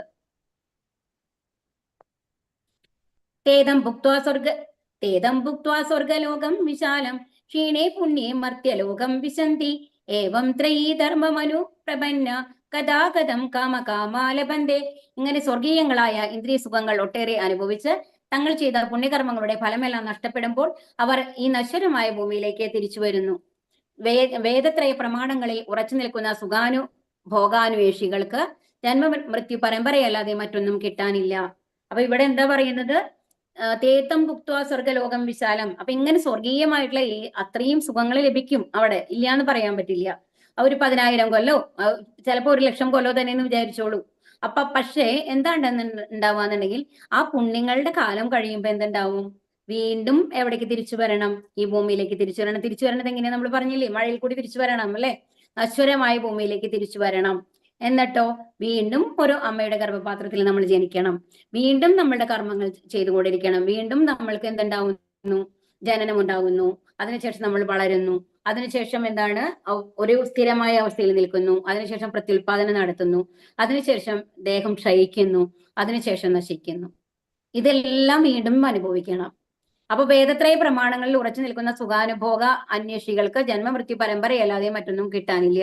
അപ്പൊ അൾട്ടിമേറ്റ്ലി പിന്നെ വീണ്ടും എന്താണ്? വീണ്ടും ജനനം, മരണം, വാർദ്ധക്യം, ദുഃഖം എന്നുള്ളത് ഇതിങ്ങനെ ആ സൈക്കിളിൽ വീണ്ടും വീണ്ടും അവർ പോയിക്കൊണ്ടിരിക്കണം. അപ്പോ എന്താ വേണ്ടത്? അപ്പൊ സ്വർഗീയമായ ഇന്ദ്രിയ സുഖങ്ങൾക്ക് വേണ്ടിയിട്ടല്ല നമ്മൾ ഇതാവേണ്ടത്. എന്തിനു വേണ്ടിയിട്ടാണ്? ഭഗവത് പ്രാപ്തിക്ക് വേണ്ടിയിട്ടാണ് ശ്രമിക്കേണ്ടത് എന്നാണ് ഇവിടെ പറയുന്നത്. ഉന്നത ഗ്രഹങ്ങളിലേക്ക് സ്ഥാനക്കയറ്റം കിട്ടുന്നവർ പുണ്യകർമ്മങ്ങളുടെ ഫലമെല്ലാം നഷ്ടപ്പെടുമ്പോൾ ഈ ഭൂമിയിലേക്ക് അയക്കപ്പെടുന്നു. ഗ്രഹവ്യൂഹങ്ങളിലൂടെ ജനിച്ചും മരിച്ചും ചുറ്റിത്തിരികുകയാണ് അവർ. സച്ചിദാനന്ദാത്മകമായ ഒരു ശാശ്വത ജീവിതം അനുഭവിക്കാനും പിന്നീട് ഒരിക്കലും ക്ലേശപൂരിതമായ ഭൗതിക ലോകത്തിലേക്ക് തിരിച്ചു വരാതെ കഴിക്കാനും വേണ്ടി ആധ്യാത്മിക ലോകം തേടുകയാണ് ഏവരും ചെയ്യേണ്ടത്. അപ്പൊ എന്താ വേണ്ടത്? നമ്മൾക്ക് അൾട്ടിമേറ്റ് ആയിട്ട് ഒരു സ്ഥലം ഭഗവാൻ തരുന്നുണ്ട്, നമ്മൾക്ക് പരമസുഖമായിട്ടുള്ളത്, ഒരിക്കലും ദുഃഖങ്ങളില്ലാത്ത ഒരു സ്ഥലം. അപ്പൊ അവിടേക്കല്ലേ നമ്മൾക്ക് പോവാൻ ശ്രമിക്കേണ്ടത് എന്നാണ് ചോദിക്കുന്നത്. അനന്യ ചിന്തയന്തോ മാം യേ ജനാ പര്യുപാസതേ തേഷാം നിത്യാഭിയുക്താനാം യോഗക്ഷേമം വഹാമ്യകം. എന്റെ ദിവ്യരൂപത്തെ ധ്യാനിച്ചുകൊണ്ട് പൂർണ്ണമായ ഭക്തിയോടെ ആരാണോ എന്നെ എല്ലായ്പ്പോഴും ആരാധിക്കുന്നത് അവർക്ക് വേണ്ടുന്നതെല്ലാം ഞാൻ നൽകും, അവർക്കുള്ളതെല്ലാം ഞാൻ നിലനിർത്തുകയും ചെയ്യും. അപ്പൊ ഇവിടെ എന്താ പറയുന്നത്? അനന്യ ചിന്തയന്തോ മാം, അന്യചിന്തകളില്ലാതെ, അതായത് ഭഗവാനെ കുറിച്ചുള്ള മാത്രമുള്ള ചിന്തയോട് കൂടിയിട്ട് ഇരിക്കുന്ന ആൾക്കാര്. അപ്പൊ എന്റെ ദിവ്യരൂപത്തെ ധ്യാനിച്ചുകൊണ്ട് പൂർണ്ണമായ ഭക്തിയോടെ ആരാണോ എന്നെ എല്ലായ്പ്പോഴും ആരാധിക്കുന്നത്, ആരാണോ ഭഗവാനെ ആരാധിച്ചു കൊണ്ടിരിക്കുന്നത് അവർക്ക് വേണ്ടുന്നതെല്ലാം ഞാൻ നൽകും. അപ്പൊ ഇത് ഭഗവാന്റെ പ്രോമിസ് ആണ്, നമ്മൾ തെറ്റിദ്ധരിക്കേണ്ട ആവശ്യമില്ല, അല്ലെ? ആരോ ഒരാൾ വന്നിട്ട് പറയല്ല ഞാൻ അവര് തരും ഇവര് തരും എന്നല്ല പറയുന്നത്. ഭഗവാൻ എന്താ പറയുന്നത്? ഞാൻ തരും, അവർക്ക് വേണ്ടതെല്ലാം ഞാൻ നൽകും. ഭഗവാൻ നേരിട്ട് തരുന്ന ഒരു പ്രോമിസ് ആണത്, അല്ലെ? എന്താ പറയുന്നത്? എന്റെ ദിവ്യരൂപത്തെ ധ്യാനിച്ചുകൊണ്ട് പൂർണ്ണ ഭക്തിയോടെ ആരാണോ എന്നെ എല്ലായ്പ്പോഴും ആരാധിക്കുന്നത്, അപ്പൊ ആരാണോ എന്നെ പൂർണ്ണമായിട്ടും ആരാധിക്കുന്നത് അവർക്ക് വേണ്ടുന്നതൊക്കെ ഞാൻ കൊടുക്കും, അവർക്കുള്ളതെല്ലാം ഞാൻ നിലനിർത്തുകയും ചെയ്യും. മാത്രമല്ല അവർക്ക് ഓൾറെഡി ഉള്ള കാര്യങ്ങളൊക്കെ നിലനിർത്തുകയും ചെയ്യും. അവര് ഒരുപാട് സ്വത്തുണ്ട്, നല്ല സുഖ സൗകര്യങ്ങളുണ്ട് ഉള്ള ഒരാളാണെങ്കിൽ അത് നിലനിർത്തിയും കൊടുക്കും ഭഗവാൻ എന്നാണ് പറയുന്നത്. അപ്പൊ ഇത് നമ്മൾ എന്താ ഭഗവാൻ നമ്മൾക്ക് തരുന്ന പ്രോമിസ് എന്നുണ്ടെങ്കിൽ, ശുദ്ധഭക്തന്മാരായിട്ടുള്ള ആൾക്കാർക്ക്, ഇപ്പം നിറയെ ആൾക്കാർ നമ്മൾ പറയണ കേൾക്കാറുണ്ട്, എന്തെന്നാണ്, ഭഗവാനെ ഓവറായിട്ട് നമ്മള് പ്രാർത്ഥിക്കാൻ പാടില്ല, ഭഗവാൻ ഉള്ളതൊക്കെ എടുക്കും എന്ന്. എന്താ നമ്മളുടെ കയ്യിൽ നിന്ന് എടുക്കാനുള്ളത്? എല്ലാം ഭഗവാൻ തന്നതല്ലേ. ഒന്ന് ആലോചിച്ചു. ഫസ്റ്റ് തിങ് അതാണ്, നമ്മളൊന്നും കൊണ്ടുവന്നിട്ടില്ല. കാരണം നമ്മളുടേതായിട്ട് ഒന്നുമില്ല, എല്ലാം ഭഗവാൻ തന്നതാണ് നമ്മൾക്ക്. അപ്പൊ നമ്മൾക്ക് ഭഗവാൻ തിരിച്ചെടുക്കാനായിട്ട് എന്താണുള്ളത്? ഭഗവാന്റേതാണ് എല്ലാം, ആദ്യം മനസ്സിലാക്കേണ്ടത്. രണ്ടാമത്തെ കാര്യം, ഒരിക്കലും ഭഗവാൻ നമ്മളിൽ നിന്ന് ഒന്നും തിരിച്ചെടുക്കുന്നില്ല. കാരണം നമ്മളുടെ നല്ലതിന് വേണ്ടിയിട്ട് എന്തെങ്കിലും ചില ദുഃഖങ്ങൾ നമ്മൾക്ക് ചിലപ്പോൾ വരാം, നമ്മൾക്ക് ചില നഷ്ടപ്പെട്ടു എന്ന് നമ്മൾക്ക് തോന്നാം. പക്ഷേ അത് പിന്നീട് നമ്മൾക്ക് മനസ്സിലാവും നമ്മളുടെ നല്ലതിന് വേണ്ടിയിട്ടായിരുന്നു ഭഗവാൻ അത് ചെയ്തത് എന്നുള്ളത്. അത് പൂർണ്ണമായും നമ്മൾക്ക് മനസ്സിലാവും. പക്ഷെ എന്ത് വേണം? പൂർണ്ണ ഭക്തി ഉണ്ടാവണം, പൂർണ്ണമായിട്ടുള്ള ശരണാഗതി ഉണ്ടാവണം ഭഗവാന്റെ മേല്. ഭഗവാൻ എല്ലാം നമ്മൾക്ക് തരുക മാത്രമാണ് ചെയ്യുന്നത്. ഭഗവാൻ ഒരിക്കലും നമ്മളുടെ ഒന്നും എടുക്കുന്നില്ല എന്നുള്ളത് നമ്മൾ മനസ്സിലാക്കണം. നമ്മൾക്ക് നഷ്ടപ്പെടാനുള്ളതായിരുന്നു എന്നുണ്ടെങ്കിൽ അത് ഭഗവാനെ വിളിച്ചത് കൊണ്ട് ഒരിക്കലും നഷ്ടപ്പെടില്ല. അത് ഭഗവാനെ വിളിച്ചത് കൊണ്ട് നമ്മൾക്ക് സംരക്ഷിക്കപ്പെടുക മാത്രമേ ചെയ്യുന്നുള്ളൂ എന്നുള്ളതാണ് നമ്മൾ മനസ്സിലാക്കേണ്ടത്. ഇപ്പൊ നമ്മൾ ഭഗവാനെ വിളിക്കാൻ തുടങ്ങിയതിന് ശേഷമാണ് ഏതോ ഒരു വലിയ നഷ്ടം നമ്മൾക്ക് വന്നിട്ടുണ്ടെന്നുണ്ടെങ്കിൽ അത് ഭഗവാനെ വിളിച്ചത് കൊണ്ട് നമ്മൾക്ക് അതിനേക്കാളും വലുത് ഏതോ വരാനിരുന്നത് ഭഗവാൻ ചെറിയ രീതിയിൽ നമ്മളെ പ്രൊട്ടക്ട് ചെയ്തുകൊണ്ട് നമ്മളുടെ കൂടെ നിൽക്കുകയാണ് എന്നുള്ളത് നമ്മൾ മനസ്സിലാക്കണം. അപ്പൊ ഒരിക്കലും ഭഗവാൻ ഏതും നമ്മളിൽ നിന്ന് എടുക്കുന്നില്ല, എല്ലാം നമ്മൾക്ക് തരാനുള്ള ഒരു മനസ്സാണ് ഭഗവാനുള്ളത്. ആ കാരുണ്യം, അത്രയ്ക്കും കാരുണ്യവാനാണ് ഭഗവാൻ എന്നുള്ളത് മനസ്സിലാക്കണം. അവർക്ക് വേണ്ടതെല്ലാം ഞാൻ നൽകും എന്നുള്ളതാണ്. ഏപ്യ അന്യതേ ഒരു കേട്ടോ. കൃഷ്ണാബോധമില്ലാതെ ഒരു നിമിഷം പോലും കഴിച്ചുകൂട്ടാനാകാത്ത ഭക്തൻ ശ്രവണം, കീർത്തനം, സ്മരണം, പാദസേവനം, അർച്ചനം, വന്ദനം, ദാസ്യം, മൈത്രീഭാവം, ആത്മസമർപ്പണം തുടങ്ങിയ കർമ്മങ്ങളിലൂടെ ഭക്തി സേവനത്തിൽ ഏർപ്പെടുകയും ചെയ്യുന്ന അത്തരം ഒരാൾക്ക് ഒരിക്കലും ഭൗതിക ജീവിതത്തിലെ അവസ്ഥയിലേക്ക് തിരിച്ചു പോരേണ്ടി വരില്ല. അപ്പൊ ഇവിടെ എന്താ പറയണത്? കൃഷ്ണാബോധമില്ലാതെ ഒരു നിമിഷം പോലും കഴിച്ചുകൂടാൻ പറ്റാതെ അനന്യാചിന്തയന്തമം എന്നാണ് പറഞ്ഞത് അല്ലെ. വേറൊരു ചിന്തയില്ല, എപ്പോഴും ഭഗവാനെ കുറിച്ചുള്ള ചിന്ത മാത്രമേ ഉള്ളൂ. അപ്പൊ അവരെന്താ ചെയ്യുക? ഓരോ നിമിഷവും ശ്രവണത്തിൽ കൂടി, കീർത്തനത്തിൽ കൂടി, ആ ഭഗവത് സ്മരണയിൽ കൂടി, പിന്നെ ഭഗവാന്റെ പാദസേവനങ്ങളിൽ കൂടി, അല്ലെ, അർച്ചനം, വന്ദനം, ദാസ്യം, മൈത്രിഭാവം, അങ്ങനെ ഓരോ ഭാവത്തില് എന്താ ചെയ്യുന്നത്? ഭക്തിയുത സേവനങ്ങൾ ചെയ്തുകൊണ്ടിരിക്കുകയാണ് ചെയ്യുന്നത്. അങ്ങനത്തെ ഒരാൾക്ക് ഒരിക്കലും ഈ ഒരു ജീവിതം കഴിഞ്ഞു കഴിഞ്ഞാല് വീണ്ടും ഈ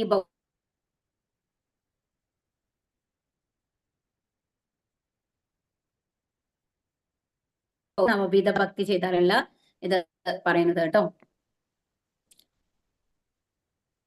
യേപ്പന്യാദേവതാ ഭക്ത യജന്തേ ശ്രദ്ധയാ നിദാഹ തേപി മാമേവ കൗന്ദേയ യജന്ത്യ വിധിപൂർവകം അവിധിപൂർവകം എന്നാണ്. മറ്റു ദേവന്മാരുടെ ഭക്തന്മാരും വിശ്വാസപൂർവ്വം അവരെ ഉപാസിക്കുന്നവരും വാസ്തവത്തിൽ എന്നെ തന്നെയാണ് ഉപാസിക്കുന്നത്. കുന്തിപുത്ര, എന്നാൽ അവരങ്ങനെ ചെയ്യുന്നത് വിധിപ്രകാരമല്ല. അപ്പൊ ഇവിടെ എന്താ പറയുന്നത്? ഏപ്യ അന്യദേവതാ ഭക്ത, അപ്പൊ ബാക്കിയുള്ള ദേവതമാരെ ആരാധിക്കുന്ന ആൾക്കാര്. അപ്പം അവരെങ്ങനെയുള്ള ആൾക്കാരാണെന്നാ പറയുന്നത്? അവിധിപൂർവകമാണ് ചെയ്യുന്നത് എന്നാണ് പറയുന്നത്. അവിധിപൂർവകം എന്ന് പറഞ്ഞാല് അത് യഥാർത്ഥത്തിൽ ആരെയാണ് നമ്മൾ പൂജിക്കേണ്ടത്? ഭഗവാനെ മാത്രമാണ് പൂജിക്കേണ്ടത്. അപ്പൊ മറ്റ് ദേവതമാരെ നമ്മൾ പൂജിച്ചു കഴിഞ്ഞാലും അവർക്ക് ഇപ്പൊ നമ്മൾ എന്തിനു വേണ്ടിയിട്ടാണ് ഇപ്പൊ ഒരു നമ്മൾ സാധാരണ ചെയ്യാറുണ്ടല്ലോ, ഏതെങ്കിലും കാര്യങ്ങൾ നടക്കുന്നതിന് മുമ്പ് ഒരു ഗണപതിക്ക് വേണ്ടി എന്തെങ്കിലും ചെയ്യും. എന്താ കാരണം? വിഘ്നങ്ങൾ വരരുത് എന്നുള്ളത് കൊണ്ട്. പക്ഷെ ആ വിഘ്നങ്ങൾ വരാതിരിക്കാനുള്ള അനുഗ്രഹം ആ ഗണപതി മൂലം നമ്മൾക്ക് തരുന്നതും ഭഗവാൻ തന്നെയാണെന്ന് മനസ്സിലാക്കണം. അതായത് യജ്ഞങ്ങൾ ചെയ്താൽ, ഗണപതി ഹോമം ചെയ്താലും അതിന്റെ റിസൾട്ട് പോകുന്നത് ആർക്കാണ്? ഗണപതി ഭഗവാനിൽ ത്രൂ നമ്മൾക്ക് ഭഗവാനിലേക്കാണ് പോകുന്നത്. അപ്പൊ ഇത് ഇൻഡയറക്റ്റ് ആയിട്ട് നമ്മൾ വളഞ്ഞു മൂക്ക് പിടിക്കുക എന്ന് പറയില്ലേ, നമ്മൾ നേരിട്ട് നമ്മുടെ മൂക്ക് പിടിക്കാന്നുണ്ടെങ്കിൽ എന്തിനാണ് ഇത്ര കഷ്ടപ്പെട്ട് വളഞ്ഞു മൂക്ക് പിടിക്കുന്നത്? അതാണ് ഇവിടുത്തെ ക്വസ്റ്റ്യൻ. അപ്പോ അതുകൊണ്ടാണ് ഇവിടെ പറയുന്നത് ഇത് വിധിപൂർവകമല്ല, വിധി പ്രകാരമല്ല അവർ ചെയ്യുന്നത് എന്നാണ് പറയുന്നത്. മരത്തിന്റെ വേരുകളിലല്ലാതെ കൊമ്പുകളിലോ ഇലകളിലോ മരത്തിന് വേണ്ടി വെള്ളം ഒഴിക്കുന്നത് അതെങ്ങനെ ചെയ്യണം എന്നറിയാത്തത് കൊണ്ടാണ്. നിയമാനുസൃതമല്ലാത്ത ഇതിനെയാണ് അവിധിപൂർവകം എന്നിവിടെ പറഞ്ഞിരിക്കുന്നത്. അനാവശ്യമായ ഈ ദേവാരാധന കൃഷ്ണൻ അംഗീകരിക്കുന്നില്ല. അപ്പൊ ഭഗവാൻ എന്താ പറയുന്നത്? നിങ്ങൾ ഓരോരോ ദേവതമാരെ ആയിട്ട് ഇങ്ങനെ പ്രീതിപ്പെടുത്തേണ്ട ആവശ്യമൊന്നുമില്ല, ഡയറക്റ്റ് ആയിട്ട് എന്റെ അടുത്ത് വന്നാൽ മതി എന്നാണ് ഈ ശ്ലോകത്തിൽ കൂടി നമ്മളോട് പറഞ്ഞു തരുന്നത്. അഹം ഹി സർവയജ്ഞാനാം ഭോക്താച പ്രഭുരേവച നതു മാമാഭിജാനന്തി തത്വേനാദശ്ച വന്ദിതേ. സർവയജ്ഞങ്ങളുടെയും ഭോക്താവും നാഥനും ഞാൻ മാത്രമാണ്. അതുകൊണ്ട് എന്റെ ഈ യഥാർത്ഥ ദിവ്യപ്രകൃതിയെ മനസ്സിലാക്കാത്തവർക്ക് വീഴ്ചയാണ് ഫലം. അപ്പൊ എല്ലാ യജ്ഞങ്ങളുടെയും ഭോക്താവ് എന്ന് പറയുന്ന ആരാണ്? ഇപ്പൊ പറഞ്ഞില്ലേ, ഭഗവാൻ തന്നെയാണെന്ന് പറഞ്ഞില്ലേ. നാഥനും ഞാൻ മാത്രമാണ്. അതുകൊണ്ട് എന്റെ ഈ യഥാർത്ഥ ദിവ്യപ്രകൃതിയെ മനസ്സിലാക്കാത്തവർക്ക് വീഴ്ചയാണ് ഫലം. അപ്പൊ എന്താ ഉണ്ടാവണത്? നമ്മൾ ഏതോ ഒരു ദേവതയെ നമ്മൾ പ്രീതിപ്പെടുത്തിക്കൊണ്ടിരിക്കുകയാണെന്ന് വിചാരിക്കൂ. അപ്പോൾ ശരിക്കും പറഞ്ഞു കഴിഞ്ഞാൽ ഓരോന്നിനും ഓരോ ദേവതമാരാണെന്ന് പറഞ്ഞു അല്ലെ. നമ്മൾക്ക് കാഴ്ച പോലും നമ്മുടെ കൺമിണ്ട തുറക്കണമെങ്കിലും കൂടി ഒരു ദേവതയുടെ അനുഗ്രഹം ഉണ്ടാവണം അത്രേ. അങ്ങനെയാണെന്ന്. ഓരോരുത്തരും ഓരോ ഇൻചാർജാണ് നമ്മൾക്കുള്ളത്. അപ്പൊ നമ്മൾ എന്താണ്, നമ്മൾ ഏതോ കാര്യങ്ങൾ നമ്മൾ നടക്കണം എന്നുള്ളത് കൊണ്ട് ഏതേതോ ദേവതമാരെ നമ്മൾ പ്രീതിപ്പെടുത്താനായിട്ട് ശ്രമിക്കുകയാണ് ചെയ്യുന്നത്. മറ്റുള്ള ദേവതമാരൊക്കെയോ അവരെ നമ്മൾ പ്രീതിപ്പെടുത്തുന്നുണ്ടോ? ഇല്ല. ഓക്കെ. അപ്പൊ എല്ലാവരും തൃപ്തിപ്പെടുത്താൻ നമ്മൾക്ക് സാധിക്കുന്നില്ല. അപ്പൊ നമ്മൾ എന്താണ് അങ്ങനെയാണെങ്കിൽ എന്ത് ചെയ്യണം? ഓരോ ദേവതമാരെയും നമ്മൾ പ്രീതിപ്പെടുത്താൻ തുടങ്ങുകയാണെന്നുണ്ടെങ്കിൽ 33 ദേവതമാരെയും നമ്മൾ പ്രീതിപ്പെടുത്തണം. അത് നടക്കുന്ന കാര്യമാണോ? അല്ല. അപ്പൊ ഭഗവാൻ ഷോർട്ട് കട്ട് മെത്തേഡ് പറയുകയാണ്. ഒരു മരത്തിന്റെ വേരിൽ വെള്ളമൊഴിക്കുന്നത് പോലെ നിങ്ങൾ എന്നെ പൂജിക്കുക, എന്നെ പ്രീതിപ്പെടുത്തുക, എല്ലാ ദേവതമാരും പ്രീതിപ്പെട്ടോളും എന്നാണ് പറയുന്നത്. അപ്പം അങ്ങനെ മനസ്സിലാക്കാത്തവർക്ക് എന്താണ്? വീഴ്ചയാണ് ഫലം എന്നാണ് പറയുന്നത് ഭഗവാനെ മനസ്സിലാക്കാത്ത ആൾക്കാർക്ക്. യജ്ഞം എന്നാൽ വിഷ്ണു എന്നർത്ഥം. യജ്ഞത്തിന്റെ അഥവാ വിഷ്ണുവിന്റെ സംതൃപ്തിക്കായി കൊണ്ട് മാത്രം കർമ്മം ചെയ്യുക എന്ന് ഭഗവത്ഗീത 3-ാം അധ്യായത്തിൽ നിർദ്ദേശിച്ചിട്ടുണ്ട്. അപ്പൊ അതെന്താ പറയുന്നത്? വിഷ്ണുവിന് വേണ്ടി യജ്ഞം ചെയ്യുക, ഭഗവാനെ പ്രീതിപ്പെടുത്തുക, അത് മാത്രം ചെയ്താൽ മതി എന്നാണ് പറയുന്നത്.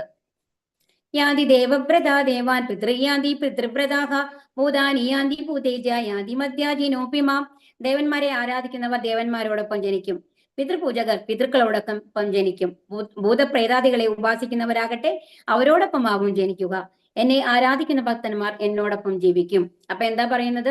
അപ്പൊ ദേവന്മാരെ ആരാധിക്കുന്ന ആൾക്കാര്, അതായത് ഇപ്പൊ പറഞ്ഞില്ലേ നമ്മൾ ചന്ദ്രദേവനെ ആണെങ്കിൽ ചന്ദ്രലോകത്ത് പോവും, സൂര്യദേവനെ ആണെങ്കിൽ സൂര്യലോകത്ത് പോവും, ഇന്ദ്രനെ ആണെങ്കിൽ ഇന്ദ്രലോകത്ത് പോവും. അപ്പൊ അങ്ങനെ പിതൃക്കളെ മാത്രം അങ്ങനെ പൂജിക്കുന്ന ആൾക്കാര്, അങ്ങനത്തെ ആൾക്കാര് എവിടെ പോവും? പിതൃലോകത്ത് പോവും എന്നാണ് പറയുന്നത്. ഇനി ഭൂതപ്രേതാദികളെ ഉപാസിക്കുന്നവരും അങ്ങനത്തെ ആൾക്കാരും ഉണ്ട്. ഈ ബ്ലാക്ക് ഇതെന്ന് പറഞ്ഞു കഴിഞ്ഞിട്ട് ശവശരീരങ്ങളെ വെച്ചിട്ട് പൂജ ചെയ്യുന്ന ആൾക്കാര്, അവർ മദ്യം ഒഴിച്ചിട്ട് ബ്ലഡ് അങ്ങനെ സംതിങ് സോമനി മാംസം അങ്ങനെ പൂജിക്കുന്ന ആൾക്കാരുണ്ട് എന്നാണ് പറയുന്നത്. അപ്പൊ അങ്ങനത്തെ പൂജിക്കുന്ന ആൾക്കാർ നമ്മൾ പറയില്ലേ ഈ മന്ത്രവാദം എന്നൊക്കെ പറയില്ലേ, ദുർമന്ത്രവാദം എന്നൊക്കെ പറയില്ലേ, ബ്ലാക്ക് മാജിക് അത് പറയുന്നത്. അപ്പൊ അങ്ങനത്തെ പൂജകളൊക്കെ ചെയ്യുന്ന ആൾക്കാര് അങ്ങനത്തെ ലോകത്ത് പോകുന്നതാണ് പറയുന്നത്. ഭൂതപ്രേതാദികളുടെ ലോകത്ത് പോകും. സാധാരണ ഭൂതവും പ്രേതവും തമ്മിൽ എന്താ വ്യത്യാസം പറയുക എന്നുണ്ടെങ്കിൽ, ഭൂതം എന്ന് പറഞ്ഞു കഴിഞ്ഞാല് നമ്മളിപ്പോ ഈ ആത്മഹത്യയൊക്കെ ചെയ്ത് കഴിഞ്ഞു കഴിഞ്ഞാൽ അവർക്ക് വീണ്ടും ഒരു ശരീരം ലഭിക്കണമെങ്കിൽ അത്രയും കാലം വെയിറ്റ് ചെയ്യണം എന്നാണ് പറയുന്നത്. കാരണം നമ്മൾക്ക് ഒരു ഇത്ര സമയത്തേക്കാണ് നമ്മൾക്ക് ഒരു ലൈഫ് തന്നിട്ടുണ്ടാവുക ഭഗവാൻ. നമ്മൾ ചില കർമ്മങ്ങൾ ചെയ്ത് അവസാനിപ്പിക്കാൻ വേണ്ടിയിട്ടുള്ളതാണല്ലേ ഓരോ ജീവിതം എന്ന് പറയുന്നത്. അപ്പൊ നമ്മളെ കർമ്മഫലങ്ങൾ അനുഭവിക്കാൻ വേണ്ടിയിട്ടുള്ളതാണ്. അപ്പോൾ ഓരോരുത്തരുടെ ജീവിതത്തിലും ഇത്ര കാലം എന്നുള്ളത് ജനിക്കുമ്പോൾ അറിയാം ഇത്ര കൊല്ലാണ് അവർ ജീവിക്കേണ്ടത് എന്നുള്ളത്. പിന്നെ അവരുടെ ആ ജന്മത്തിലെ പ്രവൃത്തികൾക്ക് അനുസരിച്ച് അതിൽ കുറച്ച് മാറ്റങ്ങൾ വരാം. എന്നാലും ഏകദേശം ഇത്ര കൊല്ലം ജീവിക്കണം എന്നുള്ള ഒരു കണക്കുണ്ടാവും. അപ്പൊ ആ കണക്കിന് മുമ്പാണ് നമ്മൾ ആത്മഹത്യ ചെയ്യാന്ന് പറയുന്നത് നമ്മൾ സ്വയം ഫോഴ്സ്ഫുൾ ആയിട്ട് നമ്മുടെ ലൈഫിനെ അവസാനിപ്പിക്കുകയാണ് ചെയ്യുന്നത് അല്ലെ. അപ്പോ ഒരു 70 വയസ്സിൽ മരിക്കേണ്ട ഒരാള് 20 വയസ്സിൽ ഏതോ കാരണം കൊണ്ട് മരിക്കുകയാണെന്നുണ്ടെങ്കിൽ അവർക്ക് ആ 70 വയസ്സ് വരെ വീണ്ടും ശരീരം കിട്ടില്ല എന്നാണ് പറയണത്. അപ്പം ആ ശരീരം കിട്ടുന്ന വരയ്ക്ക് അവരെന്ത് ചെയ്യണം? അവര് ഒരു അടുത്തൊരു ശരീരം ഇല്ലാതെ നിലനിൽക്കേണ്ടി വരും. അങ്ങനത്തെ ഒരു അവസ്ഥയ്ക്കാണ് ഈ ഭൂതം എന്നൊക്കെ പറയുന്നത്. അപ്പൊ ഭൂതം ഉണ്ട് എന്നാണ് ശരിക്കും പറയുന്നത്. അതിൽ ഏറ്റവും ഹൊറിബിൾ ആയിട്ടുള്ള അവസ്ഥ എന്ന് പറയുന്നത് എന്താണെന്നുണ്ടെങ്കിൽ അവർക്ക് വിശപ്പും ദാഹവും ഉണ്ടാവും, പക്ഷെ അവർക്കൊന്നും കഴിക്കാൻ സാധിക്കില്ല എന്നുള്ളതാണ്. അപകടം സംഭവിക്കുമല്ലോ, അതായത് ആക്സിഡന്റ് ഒക്കെ സംഭവിക്കുന്ന ആൾക്കാർക്ക്. ആക്സിഡന്റ് സംഭവിക്കാന്ന് പറയുമ്പോഴും അത് അവരുടെ കുറ്റമല്ലല്ലോ മാതാജി, അവർ ഫോഴ്സ്ഫുൾ ആയിട്ട് ചെയ്യുന്നതല്ലല്ലോ. അപ്പൊ അവർക്ക് വന്നു കഴിഞ്ഞാൽ ഒരു ട്രാൻസ്ജെൻഡർ ബോഡി കൊടുക്കും എന്നാണ് പറയുന്നത്. അതായത് ബാക്കിയുള്ള ജീവിതം അവസാനിപ്പിക്കാനായിട്ട് ഒരു ശരീരം അവർക്ക് കിട്ടും. പക്ഷേ ആത്മഹത്യ നമ്മൾ ഫോഴ്സ്ഫുൾ ആയിട്ട് നമ്മളെ തന്നെ അവസാനിപ്പിക്കുന്ന ആൾക്കാര്, അങ്ങനത്തെ ആൾക്കാർക്ക് വന്നു കഴിഞ്ഞിട്ട് വീണ്ടും ശരീരം കിട്ടില്ല എന്നാണ് പറയണത്. അങ്ങനത്തെ ആണ് ഭൂതം എന്നൊക്കെ പറയുന്നത്. ആക്സിഡന്റ് എന്ന് പറയുന്നത് അത് അവരുടെ തെറ്റല്ലല്ലോ. അപ്പൊ ആക്സിഡന്റ് ആയിട്ട് വരുന്ന കാര്യങ്ങളാണെങ്കിൽ അവർ സ്വയം വരുത്തി വെക്കാത്തതാണെന്നുണ്ടെങ്കിൽ അവർക്ക് വീണ്ടും ആ ജന്മം അവസാനിപ്പിക്കാൻ വേണ്ടിയിട്ട് 40 കൊല്ലാണെങ്കിൽ 40 കൊല്ലത്തേക്ക് വീണ്ടും ഒരു ശരീരം ലഭിക്കും. ഇത്ര അങ്ങനെ ലഭിക്കും. പക്ഷെ ഇവർക്ക് വന്നിട്ട് ശരീരം കിട്ടില്ല എന്നുള്ളതാണ് പനിഷ്മെന്റ് മാതിരി. നമ്മള് ആത്മഹത്യ ചെയ്യുന്നവർക്കായാലും അവരെ ആ ഒരു ഇത്ര ആയുസിന് ഇത്ര ആയുസുണ്ട് എന്ന് ഉണ്ടെങ്കിൽ അവർക്ക് അത് സക്സസ് ആവൂലല്ലോ. അതുകൊണ്ടാണ് അപ്പൊ എന്താണ് അത് ആ കഴിയുന്ന വരയ്ക്കും. പക്ഷെ എന്താ പറയുന്നതെങ്കിൽ അങ്ങനത്തെ ആൾക്കാർക്ക് വന്നിട്ട് വിശപ്പും ദാഹവും കൂടി ഉണ്ടാവും എന്നാണ് പറയുന്നത്. നമ്മൾ ക്ലാസ്സുകളിൽ കേട്ടിട്ടുള്ളതാണ് കേട്ടോ. ആ വിശപ്പും ദാഹവും ഒക്കെ അവർക്ക് ഉണ്ടാവും ഇത്രേ, എന്നാൽ അവർക്കൊന്നും കഴിക്കാൻ പറ്റില്ല. കാരണം അവർക്ക് സ്ഥൂല ശരീരം ഇല്ലല്ലോ.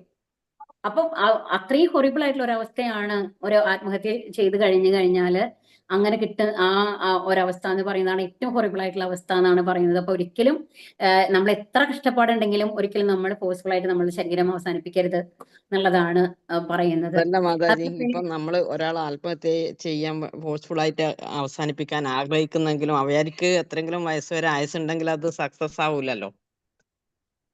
അങ്ങനെ പറയാം. പക്ഷേ നമ്മൾക്ക് രണ്ട് തരത്തിലുള്ള ഇത് തരുന്നുണ്ടല്ലോ മാതാജി. ഇച്ചിരി വന്നിട്ട് ഒരു എന്താ പറയാ, സ്വാതന്ത്ര്യം നമ്മൾക്ക് ഉണ്ട്.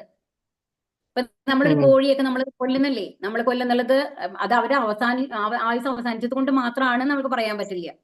അപ്പൊ അതുകൊണ്ട് അങ്ങനത്തെ ഒരു അവസ്ഥ ഉണ്ടെന്നാണ് പറയുന്നത്. ശരിക്കും ഭൂതം എന്നുള്ളൊരു അവസ്ഥ ഉണ്ട് അത്രേ. പ്രേതം എന്ന് പറഞ്ഞു കഴിഞ്ഞാല് നമ്മൾക്ക് 13 ദിവസം കഴിഞ്ഞു കഴിഞ്ഞിട്ടാണ് നമ്മൾക്ക് അടുത്ത ദേഹം കിട്ടുള്ളൂ. ആ ഒരു ട്രാൻസിഷൻ പീരീഡിനാണ് അതിന് വേറൊരു ദേഹം തരും എന്നാണ് പറയുന്നത്. അതിനാണ് പ്രേതം എന്ന് പറയുന്നത്. അതാണ് വ്യത്യാസം പറയുന്നത് ഭൂതവും പ്രേതവും തമ്മിലുള്ളത്. പക്ഷെ ഭൂതം എന്ന് പറയുന്നതാണ് ഹൊറിബിൾ ആയിട്ടുള്ള അവസ്ഥ എന്നാണ് പറയുന്നത്. അപ്പൊ എന്തായാലും നമ്മൾ ഒരിക്കലും നമ്മൾ 14 നമ്മളുടെ ദിവസത്തിനകം ലൈഫില് ദേഹം കിട്ടുമെന്ന് പറയാലേ. നമ്മൾ ഒരിക്കലും 14 നമ്മൾ ദിവസത്തിനകം. നശിക്കരുത് എന്നുള്ളതാണ്. കാരണം ഈ ലോകത്തുള്ളത് എല്ലാം ഭഗവാൻ നമ്മൾക്ക് അനുഭവിക്കാവുന്ന ലെവലിലുള്ള ദുഃഖങ്ങളാണ് നമ്മൾക്ക് തരുള്ളൂ. നമ്മൾക്ക് തോന്നുമായിരിക്കാം നമ്മൾക്ക് ഒട്ടും സഹിക്കാൻ പറ്റുന്നില്ല എന്നുണ്ടെങ്കിലും, പക്ഷെ അത് കഴിഞ്ഞിട്ട് നമ്മൾ ഫോഴ്സ്ഫുൾ ആയിട്ട് നമ്മൾ അവസാനിപ്പിക്കുകയാണെങ്കിൽ അതിനേക്കാളും ഹൊറിബിൾ ആയിട്ടുള്ള ഒരു അവസ്ഥയാണ് വീണ്ടും അനുഭവിക്കേണ്ടി വരുന്നത് എന്നുള്ളത് മനസ്സിലാക്കണം. ആൻഡ് എന്താണ് ഈ കർമ്മഫലങ്ങളെല്ലാം നമ്മൾ അടുത്ത ജന്മത്തിലെല്ലാം നമ്മൾ അനുഭവിച്ച് ആവണം. കാരണം അതിൽ നിന്ന് നമ്മൾക്ക് എസ്കേപ്പ് ചെയ്യാൻ പറ്റില്ല. അത് എങ്ങനെയാണ് നമ്മൾക്ക് അതിൽ നിന്ന് മോചനം കിട്ടുന്നത്? ഭഗവത് നാമജപത്തിലൂടെ നമ്മളുടെ മനസ്സിനെ ശുദ്ധീകരിച്ചുകൊണ്ട് മാത്രമാണ് നമ്മൾക്ക് നമ്മളുടെ കർമ്മഫലങ്ങളിൽ നിന്ന് നമ്മൾക്ക് മോചനം ലഭിക്കുള്ളൂ. അപ്പൊ നാമം ചെല്ലുക എന്നുള്ളതാണ് ഏറ്റവും ഉത്തമമായിട്ടുള്ള കാര്യം. എന്ത് ദുഃഖം വന്നു കഴിഞ്ഞാലും നാമം ചൊല്ലി കഴിഞ്ഞു കഴിഞ്ഞാൽ അതിനൊരു സൊല്യൂഷൻ ഭഗവാന് തരാൻ പറ്റും എന്നുള്ളതാണ്.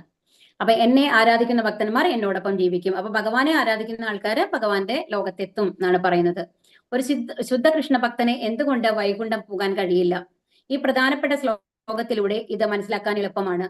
നിർഭാഗ്യവശാൽ കൃഷ്ണനും വിഷ്ണുവും വാഴുന്ന അത്യുത്കൃഷ്ട ഗ്രഹങ്ങളെ പറ്റി പലർക്കും അറിഞ്ഞുകൂടാ. അതിനെക്കുറിച്ചുള്ള അറിവില്ലായ്മ കൊണ്ടാണ് അവർക്ക് താഴേക്ക് വീഴേണ്ടി വരുന്നത്. നമ്മൾ എന്താ വെച്ചാൽ കുറച്ചും കൂടി സുഖം കിട്ടണം എന്ന് വിചാരിച്ചു കഴിഞ്ഞിട്ട് നമ്മൾക്ക് ലഭിക്കാവുന്ന ഏറ്റവും വലിയ സുഖമാണ് നമ്മൾ ഉപേക്ഷിക്കുന്നത് എന്നാണ് പറയുന്നത്. ഹരേ കൃഷ്ണ മഹാമന്ത്രം ഉച്ചരിക്കുന്നത് കൊണ്ട് മാത്രം മനുഷ്യനെ ജീവിതത്തെ പരിപൂർണതയിൽ എത്തിച്ച് സ്വഭവനമായ ഭഗവത്ധാമത്തിൽ വീണ്ടും വന്ന് ചെന്ന് ചേരാൻ കഴിയുമെന്ന വിശിഷ്ട വിജ്ഞാനത്തിന്റെ സാർവത്രിക പ്രചാരണത്തിന് വേണ്ടി കൃഷ്ണാബോധ പ്രസ്ഥാനം യത്നിച്ചു പോരുന്നു. അപ്പൊ എന്താ പറയുന്നത്? അപ്പൊ നമ്മളുടെ മനസ്സിനെ ശുദ്ധീകരിക്കാനായിട്ട് നമ്മൾ എന്ത് ചെയ്യണം? എപ്പോഴും ഭഗവാനെ സ്മരിക്കണം. അതുകൊണ്ടാണ് നമ്മൾക്ക് എന്ത് തന്നിട്ടുള്ളത്? ഹരേ കൃഷ്ണ മഹാമന്ത്രം തന്നിട്ടുള്ളത്. അപ്പൊ ഹരേ കൃഷ്ണ മഹാമന്ത്രം റെഗുലറായിട്ട് നമ്മൾ ചൊല്ലിക്കൊണ്ടിരുന്നു കഴിഞ്ഞാൽ തീർച്ചയായിട്ടും വരുന്ന തെറ്റുകളിൽ നിന്ന് ഭഗവാൻ നമ്മളെ കാത്തുരക്ഷിച്ചോളും. നമ്മൾ അറിയാതെ തന്നെ ചെയ്യുന്ന തെറ്റുകൾ ഉണ്ടാവും അല്ലെ, ഒരുപാട് കാര്യങ്ങൾ. അതിൽ നിന്നെല്ലാം ഭഗവാൻ നമ്മൾക്ക് മോചനം തരും എന്നുള്ളതാണ് പറയുന്നത്. പത്രം പുഷ്പം ഫലം തോയം യോമേ ഭക്ത്യാ പ്രയച്ഛതി തദഹം ഭക്ത്യുപഹൃതം അസ്നാമി പ്രയതാത്മനഃ. സ്നേഹത്തോടും ഭക്തിയോടും കൂടി ഒരാൾ എനിക്ക് അർപ്പിക്കുന്നത് എന്തും ഇലയോ പൂവോ ഫലമോ ജലമോ ആകട്ടെ ഞാൻ അത് സ്വീകരിക്കും. ഇനിയുള്ളത് ഇമ്പോർട്ടന്റ് ആയിട്ടുള്ള ശ്ലോകങ്ങളാണ്. ഏറ്റവും സിമ്പിൾ ആയിട്ട്. അപ്പൊ ഭഗവാൻ പറയുകയാണ്, നിങ്ങൾ ഓവറായിട്ട് പ്രയത്നിക്കൊന്നും വേണ്ട, വേദങ്ങൾ മുഴുവൻ പഠിക്കേണ്ട, യജ്ഞങ്ങൾ മുഴുവൻ ചെയ്യേണ്ട, പിതൃക്കൾക്കെല്ലാം ഫുൾ പൂജ ചെയ്യേണ്ട, ഇതൊന്നും ചെയ്യേണ്ട. നിങ്ങൾ എന്ത് ചെയ്യണം? എന്താണ് ചെയ്യേണ്ടത് ഭഗവാനിലെത്താനായിട്ട്? ഏറ്റവും സിമ്പിൾ ആയിട്ടുള്ള സ്റ്റെപ്പുകൾ നമ്മൾക്ക് പറയുകയാണ് ഭഗവാൻ ഇനി തൊട്ട്. പത്രം പുഷ്പം ഫലം തോയം യോമേ ഭക്ത്യാ പ്രയച്ഛതി തദഹം ഭക്ത്യുപഹൃതം അസ്നാമി പ്രയതാത്മനഃ. സ്നേഹത്തോടും ഭക്തിയോടും കൂടി ഒരാൾ എനിക്ക് അർപ്പിക്കുന്നത് എന്തും ഇലയോ പൂവോ ഫലമോ ജലമോ ആകട്ടെ ഞാൻ അത് സ്വീകരിക്കും. എന്താ പറയണ? ഭക്തിയോടുകൂടി നിങ്ങൾ എന്ത് തന്നാലും മതി. എനിക്ക് ഒരു സ്വർണ്ണ കിരീടം വേണമെന്നില്ല.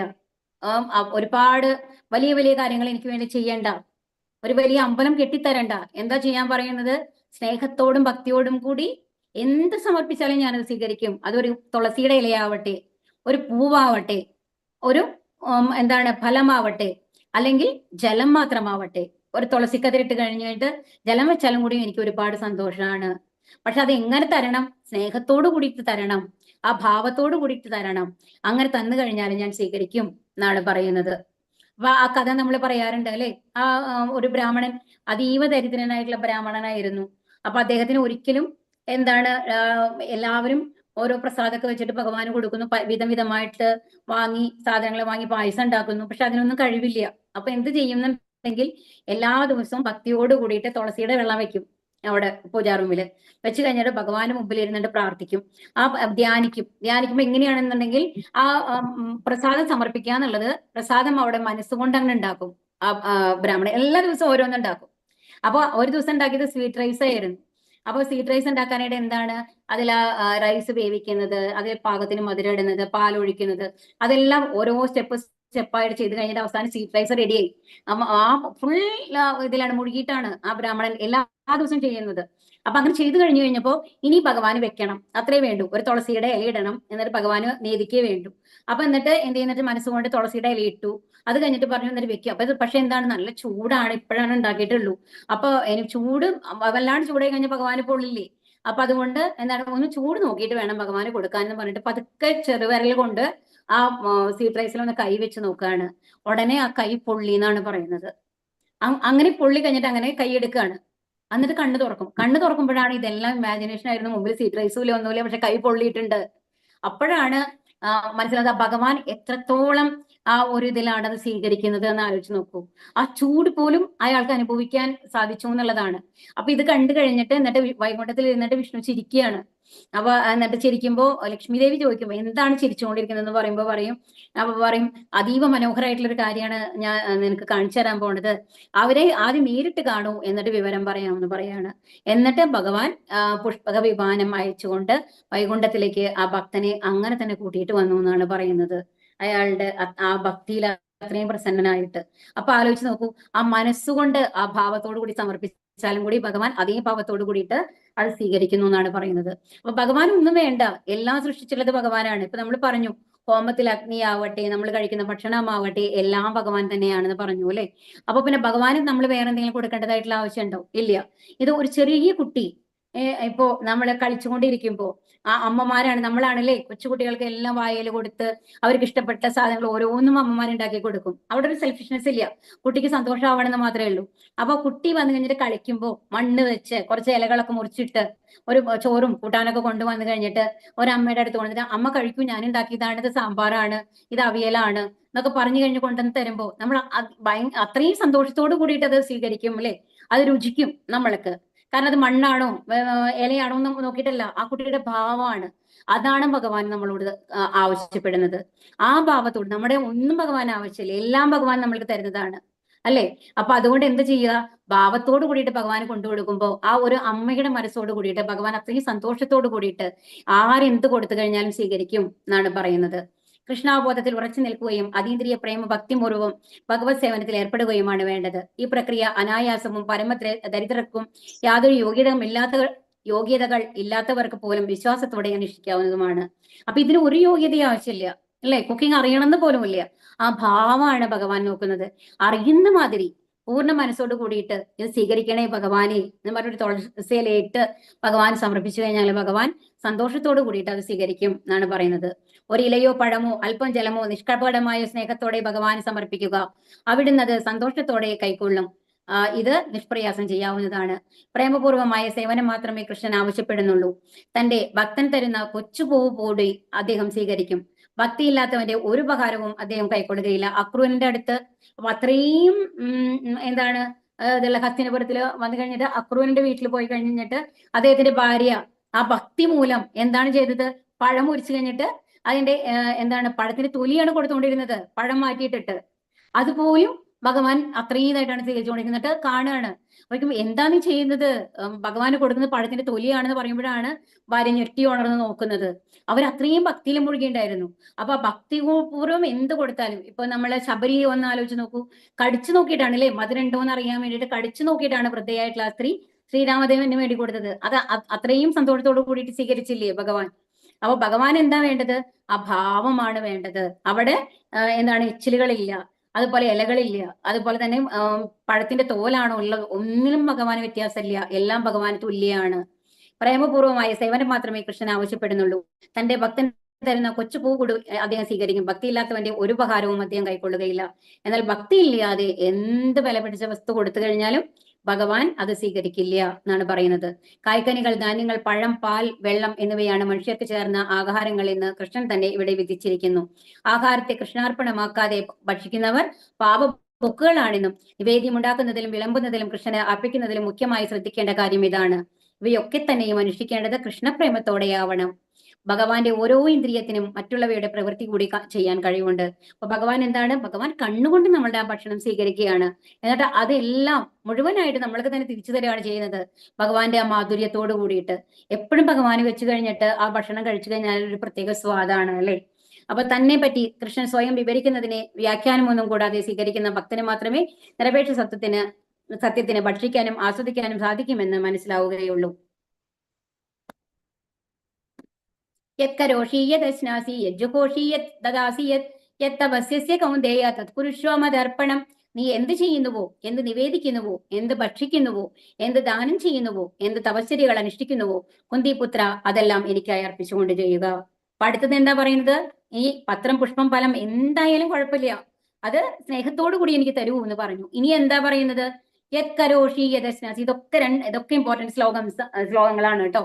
യത് കരോഷി യദശ്നാസി, എന്ത് ചെയ്താലും അത് ഭഗവാന് വേണ്ടി സമർപ്പിക്കുക. എന്ത് ഭക്ഷണം ഉണ്ടാക്കി കഴിഞ്ഞാലും അത് ഭഗവാന് നിവേദിക്കുക.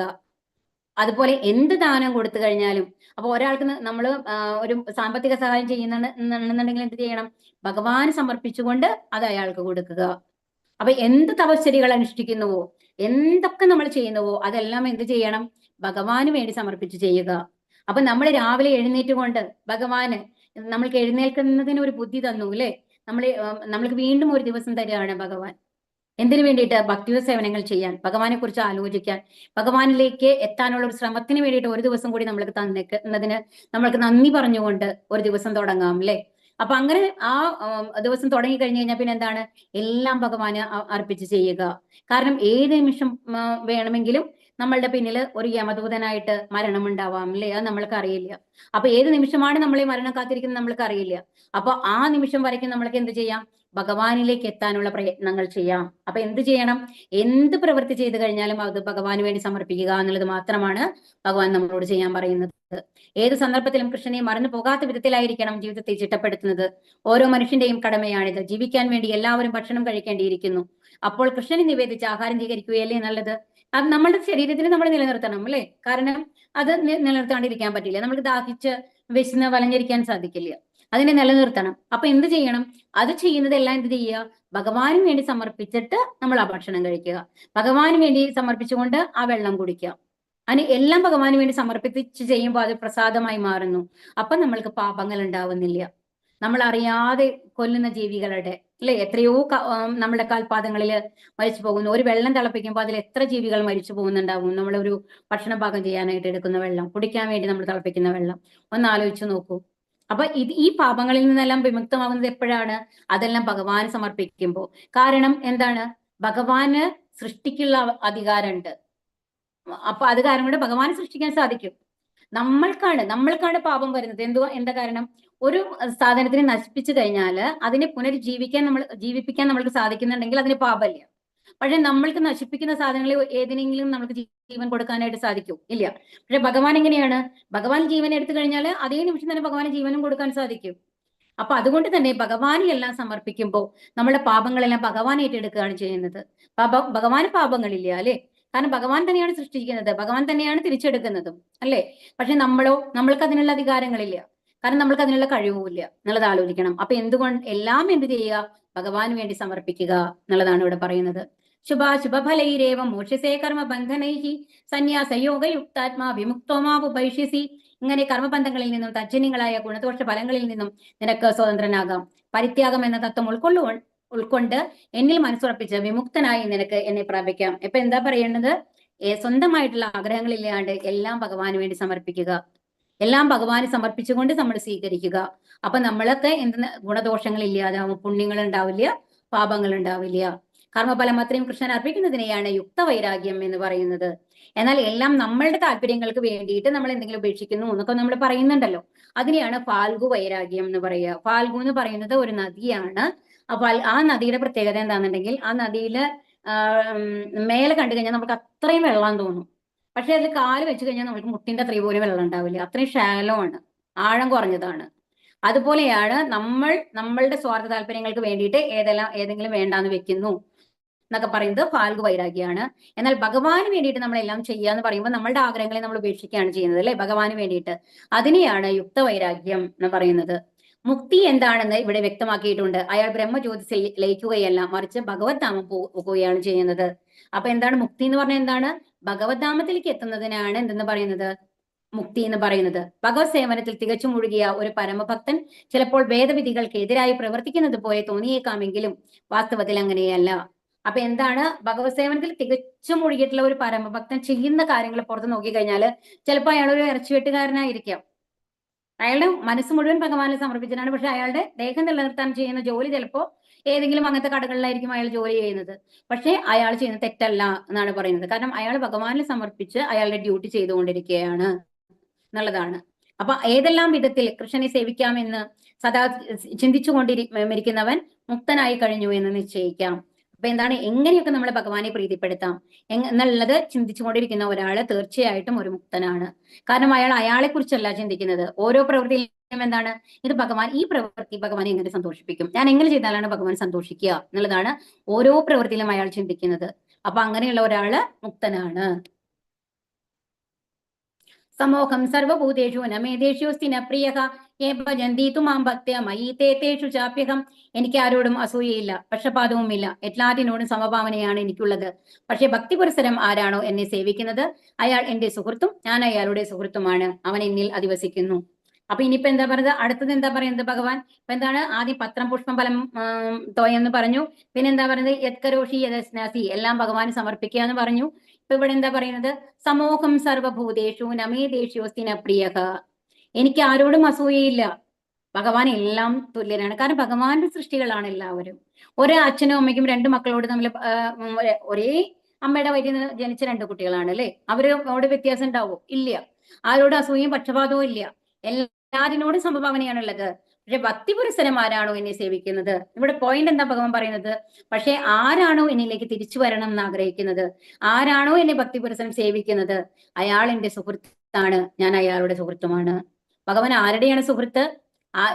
ആരൊക്കെയാണോ ഭഗവാന്റെ അടുത്തേക്ക് തിരിച്ചു പോകണമെന്ന് ആഗ്രഹിച്ച് അതിനുവേണ്ടി പ്രവർത്തിക്കുന്നത് അവരുടെ സുഹൃത്താണ്. അപ്പൊ അതായത് ഇപ്പൊ നമ്മൾ ഒരു ഉദാഹരണം പറയാം. ഒരു അച്ഛൻ്റെ അമ്മയുടെ രണ്ട് മക്കളെന്ന് വിചാരിക്കും. ഒരാൾ ഭയങ്കര ഡ്രഗ് അഡിക്റ്റ് ആണ്, കുടിച്ചുകൊണ്ടിരിക്കുന്നു, മറ്റുള്ളവരെ ഉപദ്രവിക്കുന്നു. അങ്ങനത്തെ ആളിനോട് അപ്പം അയാൾക്ക് എന്താ വേണ്ടത്, ആ സമയം പൈസ കിട്ടണം, ഡ്രഗ്സിന് വേണ്ടിയിട്ടുള്ള പൈസ കൊടുക്കണം എന്നുള്ളതാണ് ഡിമാൻഡ്. ഏതെങ്കിലും അച്ഛനും അമ്മയും അത് കൊടുക്കുമോ? ഇല്ല. കാരണം എന്താണ്, അയാളുടെ ദേഹം നശിച്ചു പോകാനാണ് പോകുന്നത്. അയാൾ അതിൽ നിന്ന് മോചിപ്പിക്കണം എന്നുള്ളതായിരിക്കും ഒരു അച്ഛന്റെയും അമ്മയുടെയും ലക്ഷ്യം അല്ലേ. പക്ഷേ മറ്റേ ആളാണെന്നുണ്ടെങ്കിലോ, മറ്റേ മകനാണെങ്കിലോ അച്ഛനും അമ്മയും എല്ലാം പറയുന്നത് അനുസരിക്കുന്നു, അതുപോലെ തന്നെ അവർക്ക് വേണ്ടിയുള്ള കാര്യങ്ങൾ ചെയ്തു കൊടുക്കുന്നു.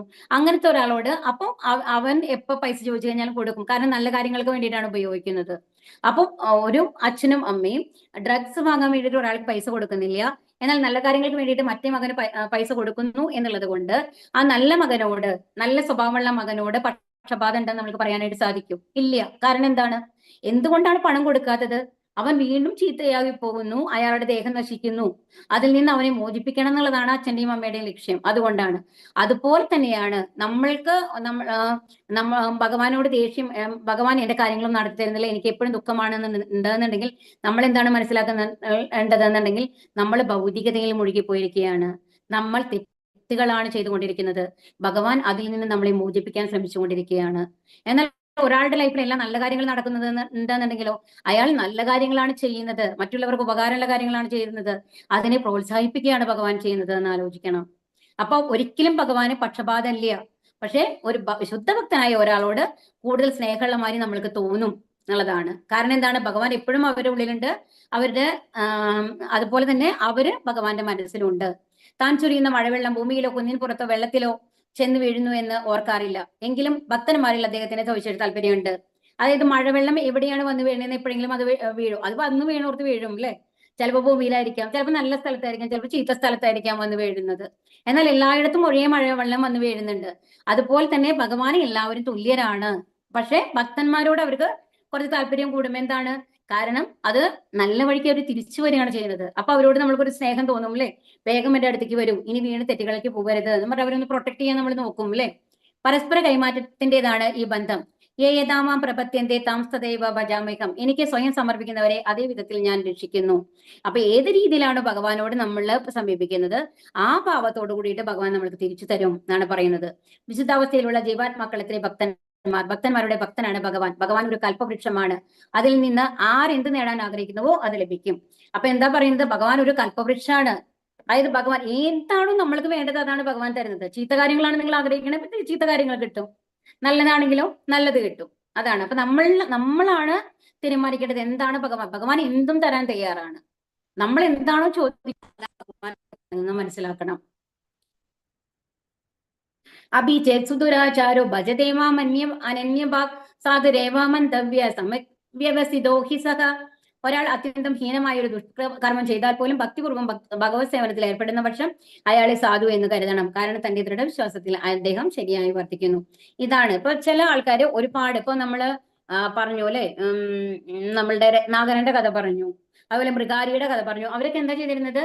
മൃഗങ്ങളെയൊക്കെ പകുതി ജീവനോടെ കൊന്നിട്ട് ഉപദ്രവിക്കുകയാണ് ചെയ്തിരുന്നത് അല്ലെ. അപ്പൊ അങ്ങനത്തെ ഒരാൾ പോലും അതിനുശേഷം ഭക്തി സേവനങ്ങൾ ചെയ്യാൻ തുടങ്ങുമ്പോൾ അവരെ സപ്പോർട്ട് ചെയ്യണം എന്നാണ് പറയുന്നത്. കഴിഞ്ഞ കാര്യങ്ങളെ ചൂണ്ടിക്കാണിച്ചുകൊണ്ട് അവരെ കുറ്റപ്പെടുത്തുകയല്ല വേണ്ടത്. കാരണം അവരെ എന്താണ് ഉള്ളുകൊണ്ട് എന്താണ് ആഗ്രഹിക്കുന്നത്? ഭഗവാന്റെ അടുത്തെത്താനാണ് ആഗ്രഹിക്കുന്നത്. അപ്പൊ ഭഗവത് സേവനത്തിൽ ഏർപ്പെടുന്ന ഒരാള് അതിനു മുമ്പ് എത്ര ഒരു ദുഷ്കർമ്മിയായിരുന്നു കഴിഞ്ഞാലും അയാൾ ഒരു സന്യാസിയുടെ രൂപത്തിൽ നമ്മൾ കരുതണം എന്നാണ് പറയുന്നത്. കാരണം എന്താണ്? അയാൾ ഭഗവാനിലേക്ക് തിരിച്ചു വന്നു കഴിഞ്ഞു. ഒരു നല്ല പാതയിലാണ് അയാൾ പോയിക്കൊണ്ടിരിക്കുന്നത്. ബദ്ധനായ ജീവാത്മാവിന്റെ പ്രവർത്തനം രണ്ട് വിധത്തിലാണ്. ഒന്ന് ബദ്ധാവസ്ഥ സഹജം, മറ്റേത് മൗലികം. ചിലപ്പോൾ കൃഷ്ണാവബോധസ്ഥനായ ഒരു മനുഷ്യൻ സാമൂഹികമായോ രാഷ്ട്രീയമായോ ഹീനമായി ഗണിക്കപ്പെടുന്ന ഒരു പ്രവൃത്തി ചെയ്തെന്ന് വരാം. ഇതാണ് നമ്മൾ പറയുന്നത്. ഒരു ബുച്ചർ അല്ലെ, ഒരു ഇറച്ചി വെട്ടുകാരന്റെ ഒരു കടയിലാണ് ഒരാൾ ജോലി ചെയ്യുന്നത് വിചാരിക്കും. അയാൾക്ക് വേറെ വിദ്യാഭ്യാസം ഒന്നുമില്ല. അയാളുടെ ദേഹം നിലനിർത്താൻ വേണ്ടിയിട്ട് അത് ചെയ്യണം. പക്ഷെ അയാൾ ശുദ്ധഭക്തനാണ്, അയാൾ മാംസം കഴിക്കുന്നില്ല. അയാൾ അതുപോലെ തന്നെ ഏത് സമയവും ഭഗവാനെ ചിന്തിച്ചുകൊണ്ടാണ് ഇരിക്കുന്നത് എന്നുണ്ടെങ്കിലോ ആ പ്രവൃത്തി അയാളെ ബാധിക്കില്ല. അയാളെ ഭഗവാൻ രക്ഷിച്ചോളും എന്നാണ് പറയുന്നത്. ചന്ദ്രനിൽ കാണാവുന്ന കളങ്കം ചന്ദ്രപ്രകാശത്തിന്റെ പ്രസരണത്തിന്റെ തടസ്സമാകാറില്ലല്ലോ. നമ്മൾ ചന്ദ്രനിലെ ഒരു ബ്ലാക്ക് മാർക്ക് നമ്മൾ പറയാറുണ്ട് അല്ലെ. പക്ഷെ അതുകൊണ്ട് നമ്മൾ ചന്ദ്രനിൽ വരുന്ന പ്രകാശം നമ്മൾക്ക് വരുമ്പോൾ ആ പ്രകാശത്തിൽ എപ്പോഴെങ്കിലും ആ ബ്ലാക്ക് കളർ നമ്മൾക്ക് കാണാറുണ്ടോ? ഇല്ല. അപ്പൊ എന്താ വേണ്ടത്? ആ പ്രകാശത്തിനെയാണ് നമ്മൾ വിലമതിക്കേണ്ടത്, അതിൽ ഉള്ളിലുള്ള പാടിനെയല്ല എന്നാണ് പറയുന്നത്. അപ്പൊ ഒരാളുടെ ഉള്ളിലുള്ള ആ കളങ്കത്തിനെ ചൂണ്ടിക്കാണിക്കാതെ അയാൾ ഏത് പ്രവൃത്തി ചെയ്തുകൊണ്ട് ഭഗവാനിൽ എത്താൻ ശ്രമിക്കുന്നുവോ അതിനു വേണ്ടിയുള്ള പ്രോത്സാഹനമാണ് നമ്മൾ ചെയ്യേണ്ടത്. ഭഗവത് സേവനത്തിൽ നിരതനായ ഒരാൾക്ക് ഏത് ഹീനകൃത്യവും ചെയ്യാമെന്ന് ആരും തെറ്റിദ്ധരിക്കരുത്. എന്നാൽ അതിനു വേണ്ടിയിട്ട് അപ്പൊ ഞാൻ ഇന്നും രാവിലെ ഹരകൃഷ്ണ മന്ത്രം ജപിക്കുന്നുണ്ട് 16 റൗണ്ട്. ഞാൻ ഭഗവാന് വേണ്ടിയിട്ട് പത്രം പുഷ്പം ഫലം തോയും ഇതൊക്കെ വെക്കുന്നുണ്ട്. എപ്പോഴും ഹരകൃഷ്ണ മന്ത്രം ജപിക്കുന്നുണ്ട് എന്ന് പറഞ്ഞു കഴിഞ്ഞിട്ട് ഞാൻ എനിക്കിഷ്ടമുള്ള എന്ത് ചീത്ത പ്രവൃത്തി വേണമെങ്കിലും ചെയ്യാം എന്നല്ല അതിന്റെ അർത്ഥം. പക്ഷെ യഥാർത്ഥത്തിൽ ഹരകൃഷ്ണ മന്ത്രം ജപിക്കാൻ തുടങ്ങി, ഭഗവാന് പത്രമോ പുഷ്പമോ എന്തെങ്കിലും നമ്മൾ നീതിക്കാൻ തുടങ്ങി കഴിഞ്ഞാൽ ഈ ചിന്തകൾ നമ്മുടെ ഉള്ളിൽ വരില്ല എന്നുള്ളത് വേറെ കാര്യം കേട്ടോ. ഒരിക്കൽ അത് ഭഗവാൻ തന്നെ നമ്മുടെ മനസ്സിനെ ശുദ്ധീകരിക്കും. അപ്പൊ ഭൗതിക ബന്ധങ്ങളുടെ താങ്ങാനാവാത്ത സമ്മർദ്ദത്താൽ സംഭവിക്കാവുന്ന യാദൃച്ഛികങ്ങളായ ഒരു മാർഗഭ്രംശത്തെയാണ് ഈ ശ്ലോകം സൂചിപ്പിക്കുന്നത്. ഇപ്പൊ നമ്മൾ നോക്കൂ, ഒരിക്കലും ആ ജഡഭരതൻ എന്ന് പറഞ്ഞ ഭരത മഹാരാജാവ് ഒരിക്കലും ചീത്ത ആളായിരുന്നില്ല. എന്നിട്ട് പോലും എന്താണ്, ആ മാനിനെ രക്ഷിക്കണം എന്നുള്ള ആഗ്രഹം കൊണ്ടാണ് എന്തായത് വീണ്ടും ഒരു ലൈഫ് അയാൾക്ക് എടുക്കേണ്ടി വന്നത് അല്ലെ. അതുകൊണ്ട് അയാൾ ഭക്തനല്ല എന്ന് നമ്മൾക്ക് പറയാനായിട്ട് സാധിക്കൂ? ഇല്ല.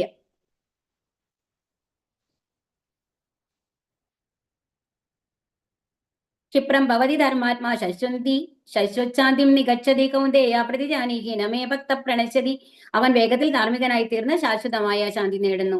എന്റെ ഭക്തന് ഒരിക്കലും നാശം സംഭവിക്കുന്നില്ല എന്ന് കുന്തിപുത്ര പ്രഖ്യാപിക്കും. ഇത് വളരെ മനോഹരമായിട്ടുള്ള ഒരു ശ്ലോകമാണ്. അപ്പൊ ഇവിടെ അർജുനനോട് പറയുകയാണ്, ഒരു തവണ എന്റെ അടുത്ത് വന്നു കഴിഞ്ഞ എന്റെ ഭക്തനായി തീർന്നു കഴിഞ്ഞാൽ അയാൾക്ക് ഒരിക്കലും നാശമില്ല എന്ന് നീ പ്രഖ്യാപിക്കൂ അർജുന.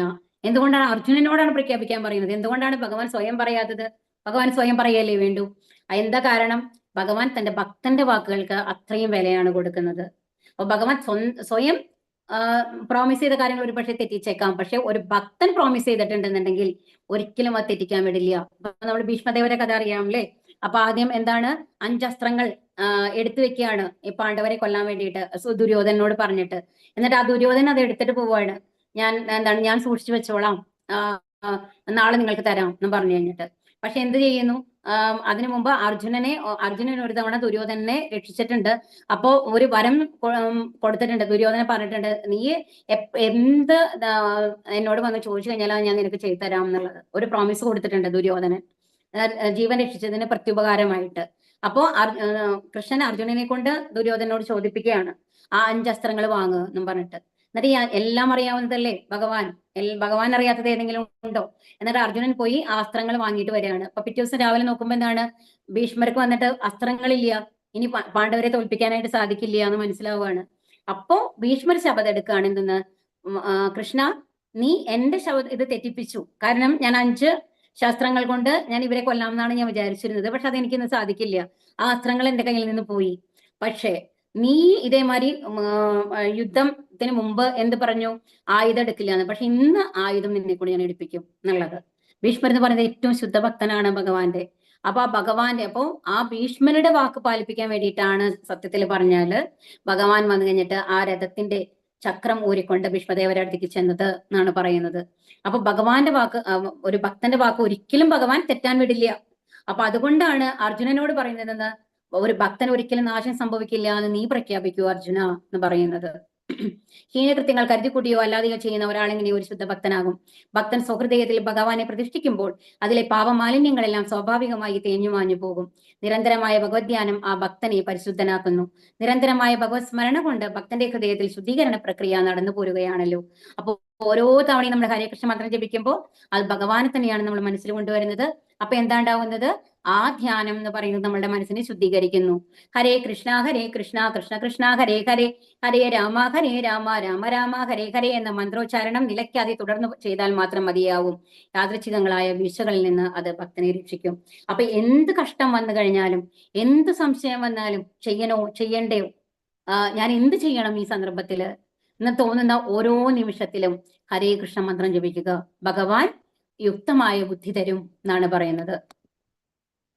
മാഹി പാർത്തവ്യപാശ്രിത്യേ യേഭിസ്യു പാപയോനയഃ സ്ത്രീയോ വൈശ്യസ്തദാ ശൂദ്ര തേബിയാന്തി പരാംഗതി.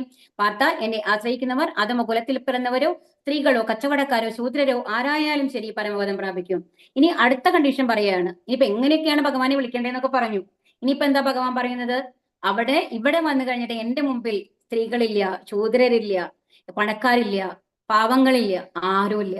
ആരും എന്നെ, എത്ര അധമകുലത്തിൽ പെടുന്ന ആൾക്കാരായിക്കോട്ടെ, എന്നെ പൂർണ്ണമായും വിശ്വസിച്ചുകൊണ്ട് ഈ കാര്യങ്ങൾ നിങ്ങൾ ചെയ്താൽ പത്രം പുഷ്പം ഫലം തോയം, പിന്നെന്താണ്, യദശ്നാസി അല്ലെ, യത്കരോമി യദശ്നാസി, എല്ലാം. അപ്പൊ ഭഗവാന് വേണ്ടി സമർപ്പിച്ച് നിങ്ങൾ എനിക്ക് വേണ്ടി സമർപ്പിക്കുകയാണെങ്കിൽ എന്തുണ്ട്, തീർച്ചയായിട്ടും നിങ്ങൾ എന്റെ അടുത്തെത്തും.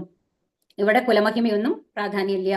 ഭഗവത് സേവനത്തെ സംബന്ധിച്ചിടത്തോളം സാമൂഹികമായ ഉച്ച നീചസ്ഥിതി ബാധകമല്ലെന്ന് കൃഷ്ണൻ വ്യക്തമാക്കുന്നു. അപ്പൊ ഈ ഒരു ശ്ലോകത്തിൽ എന്താ ഭഗവാൻ പറയുന്നത്? എനിക്ക് ജാതിയില്ല, മതമില്ല, എല്ലാവരും തുല്യരാണ് എന്ന് ഭഗവാൻ നമ്മൾക്ക് പ്രഖ്യാപിക്കുകയാണ്. എല്ലാവരും പരമപദ പ്രാപ്തിക്ക് അർഹരാണ്. ശുദ്ധഭക്തനുമായുള്ള സമ്പർക്കം സ്വഭജന്മാരായ ചണ്ടാളന്മാരെ പോലും വിശദീകരിക്കുമെന്നാണ് ഭാഗവത വചനം. ഇപ്പൊ നമ്മള് ഹരിദാസ് ഠാക്കൂറിനെ പറഞ്ഞു. ഹരിദാസ് ഠാക്കൂർ എന്ന് പറയുന്നത് നാമാചാര്യനാണ്. 192 റൗണ്ടാണ് ഓരോ ദിവസവും അദ്ദേഹം ജപിക്കാറ്. അദ്ദേഹത്തിന് ആലോചിച്ചുകൊണ്ട് ഹരേകൃഷ്ണ മന്ത്രം ജപിച്ചാൽ നമുക്ക് ശുദ്ധ ഭക്തി ലഭിക്കും എന്നാണ് പറയുന്നത്. ആ നാമോച്ചാരണത്തിനുള്ള ആഗ്രഹം നമ്മൾക്ക് ലഭിക്കും എന്നുള്ളത്. അദ്ദേഹം ഒരു മുസ്ലിം സമുദായത്തിലാണ് ജനിച്ചത്. അപ്പൊ അവിടെ മതങ്ങളില്ല, അതാണ് നമ്മൾ മനസ്സിലാക്കേണ്ടത്. അപ്പൊ ഒരു ശുദ്ധഭക്തന്റെ സമ്പർക്കം അത് ആരുമായിക്കൊള്ളട്ടെ, പൂർണ്ണമായും ഭഗവാൻ സമർപ്പിച്ച ഒരാളുടെ ആചാര്യപദം, അദ്ദേഹത്തെ നമ്മൾ ആചാര്യനായിട്ട് സ്വീകരിച്ചാൽ, ഗുരുവായിട്ട് സ്വീകരിച്ചു കഴിഞ്ഞാൽ നമ്മളുടെ ഭക്തി വേഗത്തിൽ വികസിക്കും. വേഗം ഭഗവാനിൽ എത്താനുള്ള മാർഗം ഭഗവാൻ തന്നെ കാണിച്ചു തരും എന്നാണ് പറയുന്നത്. അപ്പൊ കൃഷ്ണനെ ശരണം പ്രാപിക്കുന്നത് കൊണ്ടേ അത് സാധ്യമാവുകയുള്ളൂ. കിം പുനഃബ്രാഹ്മണ പുണ്യ ഭക്തരാജർഷയസ്തദാ അനിത്യമസുഖം ലോകം ഇമം പ്രാപ്യം അജസ്സുമ. അപ്പോൾ പുണ്യാത്മാക്കളായ ബ്രാഹ്മണരുടെയും ഭക്തരായ രാജർഷികളുടെയും കഥ പറയാനുണ്ടോ? അനിത്യവും ദുഃഖപൂർണവുമായ ഈ ലോകത്തിൽ പിറന്നവർ എന്റെ പ്രേമഭക്തി സേവന നിരതരാകുന്നു. അപ്പൊ ഇത്രയും അതപ്പതിച്ച ആൾക്കാർ പോലും എന്റെ അടുത്ത് എത്തുന്നു ഞാൻ ഉറപ്പ് തരികയാണ്. ബ്രിഗാരിയൽ ത്രൂ, രത്നാകരനിൽ ത്രൂ ഞാൻ നിങ്ങൾക്ക് ഉറപ്പ് തരികയാണ്. അപ്പൊ ഈ പുണ്യാത്മക്കളായിട്ടുള്ള ആൾക്കാർ, അത്രയും പാപങ്ങളൊന്നും ചെയ്യാത്ത ആൾക്കാരെ പറ്റിയിട്ട് പിന്നെ എന്തെങ്കിലും പറയാനുണ്ടോ? തീർച്ചയായിട്ടും അവര് എന്റെ പ്രേമഭക്തിക്ക് ആർക്കരാണ്. അവർ തീർച്ചയായും എന്റെ അടുത്തെത്തും. ബുദ്ധിയുള്ള ഒരാൾക്കും ഇഷ്ടവസതിയല്ല ഈ ലോകം. ഇത് നശ്വരവും ദുഃഖപൂർണവുമാണെന്ന് ഭഗവാൻ തന്നെ പ്രഖ്യാപിക്കുന്നുണ്ട്. മായാവാദികൾ പറയുന്നത് ഈ ലോകം മിഥ്യ മാത്രമാണെന്നാണ്.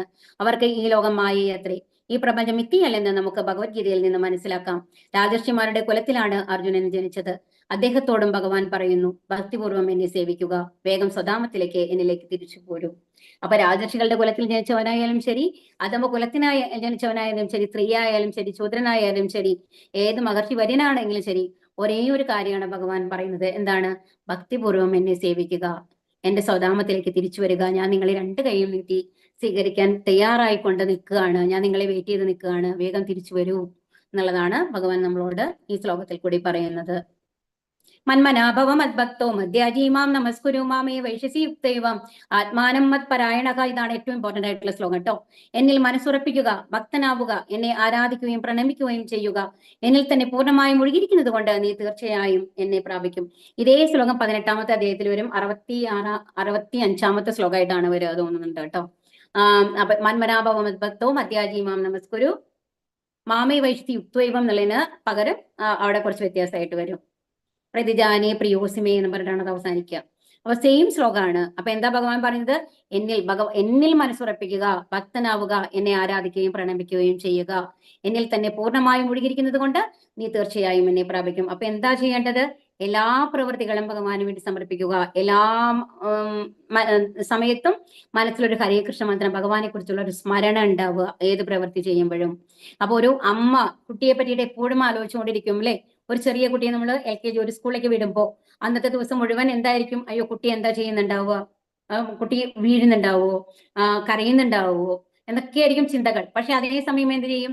ആ അമ്മ വീട്ടിലത്തെ ഓരോ കാര്യങ്ങളും ചെയ്തുകൊണ്ടിരിക്കുന്നുണ്ടാവും. ചിലപ്പോൾ ഓഫീസിൽ പോകുന്ന അമ്മയാണെങ്കിൽ ആ ഓഫീസ് പണികൾ നന്നായി ചെയ്യുന്നുകൊണ്ടിരിക്കുന്നുണ്ടാവും. പക്ഷെ ഉള്ളിൽ എപ്പോഴും എന്താ ഉണ്ടാവുക? എപ്പോഴും ആ കുട്ടിയുടെ ചിന്തയായിരിക്കും ഉണ്ടാവുക അല്ലെ ആ അമ്മയ്ക്ക്. അപ്പോ അതുപോലെ ആയിരിക്കണം നമ്മുടെ മനസ്സെന്നാണ് പറയുന്നത്. പുറത്ത് എന്ത് പ്രവൃത്തി ചെയ്തുകൊണ്ടിരിക്കുമ്പോഴും ഉള്ളിൽ എപ്പോഴും ഭഗവാന്റെ ചിന്തയുണ്ടാവണം. ആ ഭഗവാന്റെ ചിന്തയിൽ മുഴുകിക്കൊണ്ട് ഓരോ പ്രവൃത്തിയെയും ചെയ്തു കഴിഞ്ഞാൽ എല്ലാ പാപപ്രതികരണങ്ങളും ഭഗവാൻ ഏറ്റെടുക്കുന്നു, നമ്മുടെ മനസ്സിനെ ശുദ്ധീകരിക്കുന്നു, നമ്മളെ ഭഗവത്നാമത്തിലേക്ക് കൂട്ടിയിട്ട് പോകും എന്നുള്ളതാണ് പറയുന്നത്. മലിനമായ ഈ ഭൗതിക ലോകത്തിന്റെ കെട്ടുപാടുകളിൽ നിന്ന് മുക്തനാവാൻ കൃഷ്ണാബോധമല്ലാതെ മറ്റു മാർഗങ്ങളിൽ നിന്ന് ഈ ശ്ലോകം ഊന്നി പറയുന്നു. കൃഷ്ണനും കൃഷ്ണന്റെ മനസ്സിനും തമ്മിൽ വ്യത്യാസമില്ല. വെറും ഒരു മനുഷ്യനല്ല കൃഷ്ണൻ, പരമസത്യമാണ്. അദ്ദേഹത്തിന്റെ ശരീരവും മനസ്സും ആത്മാവും ഒന്നാണ്. ചിലർ കൃഷ്ണനെ ഒളിപ്പിക്കുകയാണ്. ഭഗവാന്റെ വ്യക്തിത്വത്തെ അദ്ദേഹത്തിന്റെ ശരീരത്തിൽ നിന്നോ മനസ്സിൽ നിന്നോ വിഭജിക്കുകയാണ്. കൃഷ്ണനെ കുറിച്ചുള്ള പൂർണ്ണമായ അജ്ഞതയാണിത്.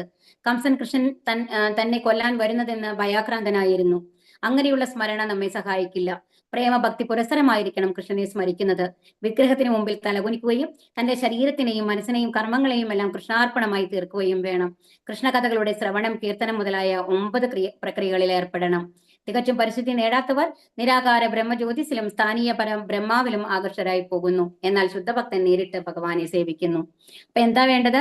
നവവിധ ഭക്തിയിൽ കൂടി, ശ്രവണത്തിൽ കൂടി, കീർത്തനത്തിൽ കൂടി ഭഗവാനെ ആരാധിക്കുക. അതെങ്ങനെ വേണം? ആനുകൂലേന കൃഷ്ണാനുശീലനം എന്നാണ് പറയുന്നത്. അപ്പൊ എന്താ പറയുന്നത്? ഒരിക്കലും തെറ്റായിട്ടുള്ള രീതിയിലല്ല, ഭഗവാനെ ഇഷ്ടത്തോടു കൂടിയിട്ടാണ്. നമ്മൾ കംസന്റെ ഉള്ളിൽ എപ്പോഴും ഭഗവാന്റെ ചിന്തയുണ്ടായിരുന്നു. ഒരു മുക്തി കിട്ടിയില്ലേ കംസന്. പക്ഷെ എന്താണ്, നമ്മളൊരു ശുദ്ധഭക്തന്മാരെ പോലെ ആ മാധുര്യ രസത്തിലോ വാത്സല്യ രസത്തിലോ സേവിക്കാനായിട്ട് നമുക്ക് ഉള്ള ഒരു സന്ദർഭം കിട്ടില്ല. നമുക്ക് ഗോലോക വൃന്ദാവനം വരയ്ക്ക് പോകാനായിട്ട് സാധിക്കില്ല അങ്ങനെയാവുമ്പോൾ. അപ്പൊ എന്ത് വേണം? ഭഗവാനെ ഇഷ്ടപ്പെടണം, ഭഗവാനെ ആരാധിക്കണം, എല്ലാ കർമ്മങ്ങളും ഭഗവാന് വേണ്ടി സമർപ്പിക്കണം. ഇങ്ങനെ നവവിധ ഭക്തിയിൽ കൂടി ഭഗവാനെ പ്രീതിപ്പെടുത്തണം എന്നുള്ളതാണ് പറയുന്നത്. അപ്പൊ അങ്ങനെ എത്തുമ്പോൾ എന്തുണ്ടാവും? നമ്മൾക്ക് ഭഗവാന്റെ അടുത്തെത്താനായിട്ട് സാധിക്കും. ഹരേ കൃഷ്ണ കൃഷ്ണ കൃഷ്ണ ഹരേ ഹരേ, ഹരേ രാമ രാമ രാമ ഹരേ ഹരേ. ഹരേ കൃഷ്ണ. ഹരേ കൃഷ്ണ മാതാജി. ഹരേ കൃഷ്ണ.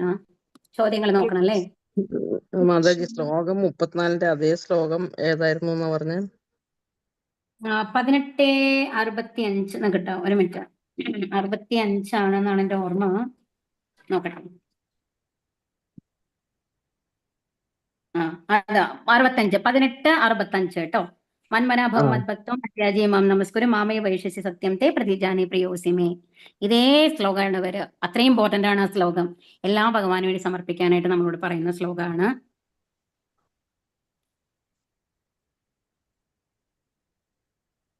ഇനി ഏതാണ്? 9ാമത്തെ ക്വസ്റ്റ്യൻസ് വേണം അല്ലേ? അധികം ക്വസ്റ്റ്യൻസ് ഇല്ല തോന്നുന്നു. ഇവിടെ ഈ അറിവ് എന്ന് എന്തിനെയാണ് ഉദ്ദേശിക്കുന്നത്? ശുദ്ധഭക്തിയെയാണ് ഇവിടെ ഉദ്ദേശിക്കുന്നത് കേട്ടോ.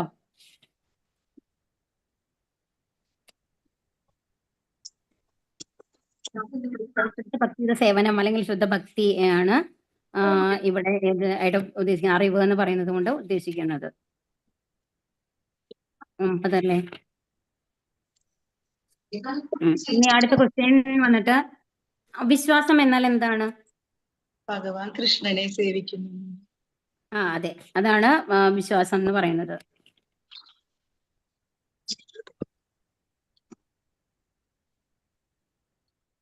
ഇനി അടുത്തത് എന്താണ്? കൽപ്പം എന്നാൽ എന്ത്? ഭഗവാന്റെ ഒരു ദിവസം, ഒരു പകല്, ബ്രഹ്മാവിന്റെ ഒരു പകല്. ഭഗവാന്റെ അല്ല, ബ്രഹ്മാവിന്റെ ഒരു ദിവസത്തിനാണ് ആണ് കൽപ്പം എന്ന് പറയുന്നത് കേട്ടോ. ഇനി ബ്രഹ്മാവിന്റെ ആയുസ് എത്രയാണ്? 100 വർഷം ആണ് ശരിക്കും ബ്രഹ്മാവിന്റെ ഇതെന്ന് പറയുന്നത്. പക്ഷെ അതിൽ ഒരു വർഷം എന്ന് പറയുന്നത്, ഒരു ദിവസം എന്ന് പറയുന്നതാണ് 4 ദിവ്യയുഗങ്ങൾ എന്ന് പറയുന്നത്. ഓക്കെ. അപ്പോ 4 ദിവ്യ അതെത്ര ലക്ഷമാണ് വരുന്നത്? 800. 86.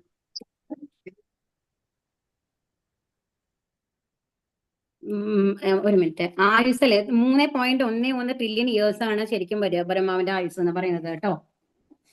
3.11 ട്രില്യൺ ഇയേഴ്സ് ആണ്. അത് ശരിക്കും 100 വർഷമാണ്. ബ്രഹ്മാവിന്റെ എന്ന് പറയുമ്പോൾ ബ്രഹ്മാവിന്റെ 100 സംവത്സരങ്ങളാണ് ഒരു ഇതെന്ന് പറയുന്നത്. ഇനി മഹാത്മാക്കൾ 1000 യുഗമാണ് ബ്രഹ്മാവിന്റെ ആയുസ് എന്നുള്ള ലെവലിലും പറയാം. ഇപ്പൊ ഇതിൽ ഏതാണ് കൊടുത്തതെന്ന് അറിയില്ല. ഇനി അടുത്തത്, മഹാത്മാക്കൾ ഭഗവാനെ നിരന്തരം എങ്ങനെ ആരാധിക്കുന്നു? എല്ലായ്പ്പോഴും കൊണ്ടും പ്രയത്നിച്ചുകൊണ്ടും കൃഷ്ണാവബോധത്തോടെ കൃഷ്ണനെ മാത്രം ധ്യാനിക്കുന്നു. കൃഷ്ണാബോധത്തോട് കൂടിയിട്ട് കൃഷ്ണനെ മാത്രം ധ്യാനിച്ചുകൊണ്ടിരിക്കും അല്ലേ? കൃഷ്ണന്റെ സേവന കർമ്മങ്ങളിൽ ഏർപ്പെടുന്നു. എങ്ങനെയുള്ളവർക്ക് ഭഗവാനെ പ്രാപിക്കാമെന്ന് ഭഗവാൻ പറയുന്നു? ഭഗവാനിൽ മനസ്സുറപ്പിച്ചും ഭക്തനാണ് ആരാധിക്കുന്നു. എന്നിൽ മനസ്സുറപ്പിക്കുക, ഭക്തനാവുക, എന്നെ ആരാധിക്കുകയും പ്രണമിക്കുകയും ചെയ്യുക, എന്നിൽ തന്നെ പൂർണ്ണമായും ഒഴുകിയിരുന്നു കൊണ്ട് ഭഗവാനെ പ്രാപിക്കാം എന്നാണ് പറയുന്നത്. അതാണ് 34ാമത്തെ ശ്ലോകത്തിൻ്റെതാണ് കേട്ടോ അത്. എന്നിൽ മനസ്സുറപ്പിക്കുക, ഭക്തനാവുക, എന്നെ ആരാധിക്കുകയും പ്രണമിക്കുകയും ചെയ്യുക, എന്നിൽ തന്നെ പൂർണ്ണമായും ഒഴുകിയിരിക്കുന്നത് കൊണ്ട് നീ തീർച്ചയായും എന്നെ പ്രാപിക്കും എന്നുള്ളതാണ് വരുന്നത്.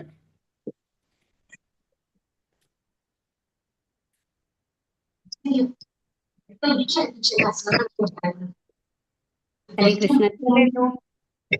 വേറെ ചോദ്യങ്ങൾ? ഇത്രയല്ലേ ചോദ്യങ്ങളുള്ളൂ? ചോദ്യം എത്രയേ ഉള്ളൂ? 6 ഉള്ളൂ. അപ്പം എന്താണ് മഹാത്മാക്കൾ ഭഗവാന്മാരെ നിരന്തരം എങ്ങനെ ആരാധിക്കുന്നു?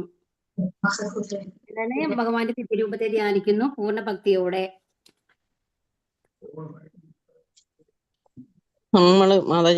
നമ്മള് കർമ്മങ്ങൾക്കനുസരിച്ചിട്ട് അടുത്ത ജന്മം എടുക്കുന്നു. എല്ലായ്പ്പോഴും എന്റെ കീർത്തികൾ ഈ സതതം കീർത്തിയാൻ തോന്നാമെന്നുള്ള എന്റെ ഇതാണ് കേട്ടോ ആ ചോദ്യത്തിന്റെ ഉത്തരം. മഹാത്മാക്കൾ ഭഗവാനെ നിരന്തരം എങ്ങനെ ആരാധിക്കുന്നു എന്നുള്ളത്. എല്ലായ്പ്പോഴും എന്റെ കീർത്തികൾ ആലപിച്ചും നിശ്ചയദാർഢ്യത്തോടെ പ്രയത്നിച്ചുകൊണ്ടും എന്റെ മുമ്പിൽ പ്രണമിച്ചുകൊണ്ടും ഈ മഹാത്മാക്കൾ നിരന്തരം എന്നെ ഭക്തിയോടുകൂടി ആരാധിക്കുന്നു. 14ാമത്തെ ശ്ലോകത്തിന്റെയാണ് സതതം കീർത്തിയാൻ തോമാം യദന്തശ്ച ദൃഢവ്രതാഹ എന്നുള്ളതാണ് 5ാമത്തെ ചോദ്യത്തിന്റെ ഉത്തരം കേട്ടോ.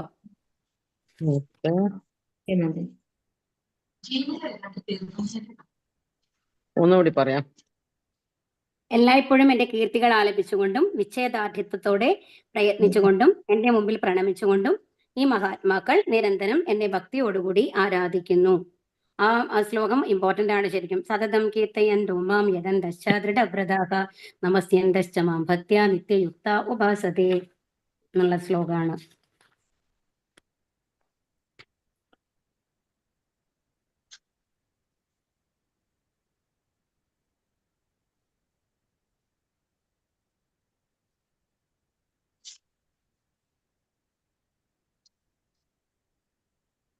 അല്ല, അതിലിടക്ക് ഒരു ഇത് പറഞ്ഞില്ലേ, നമ്മളെ ഇപ്പോഴത്തെ ഈ ജന്മത്തിലെ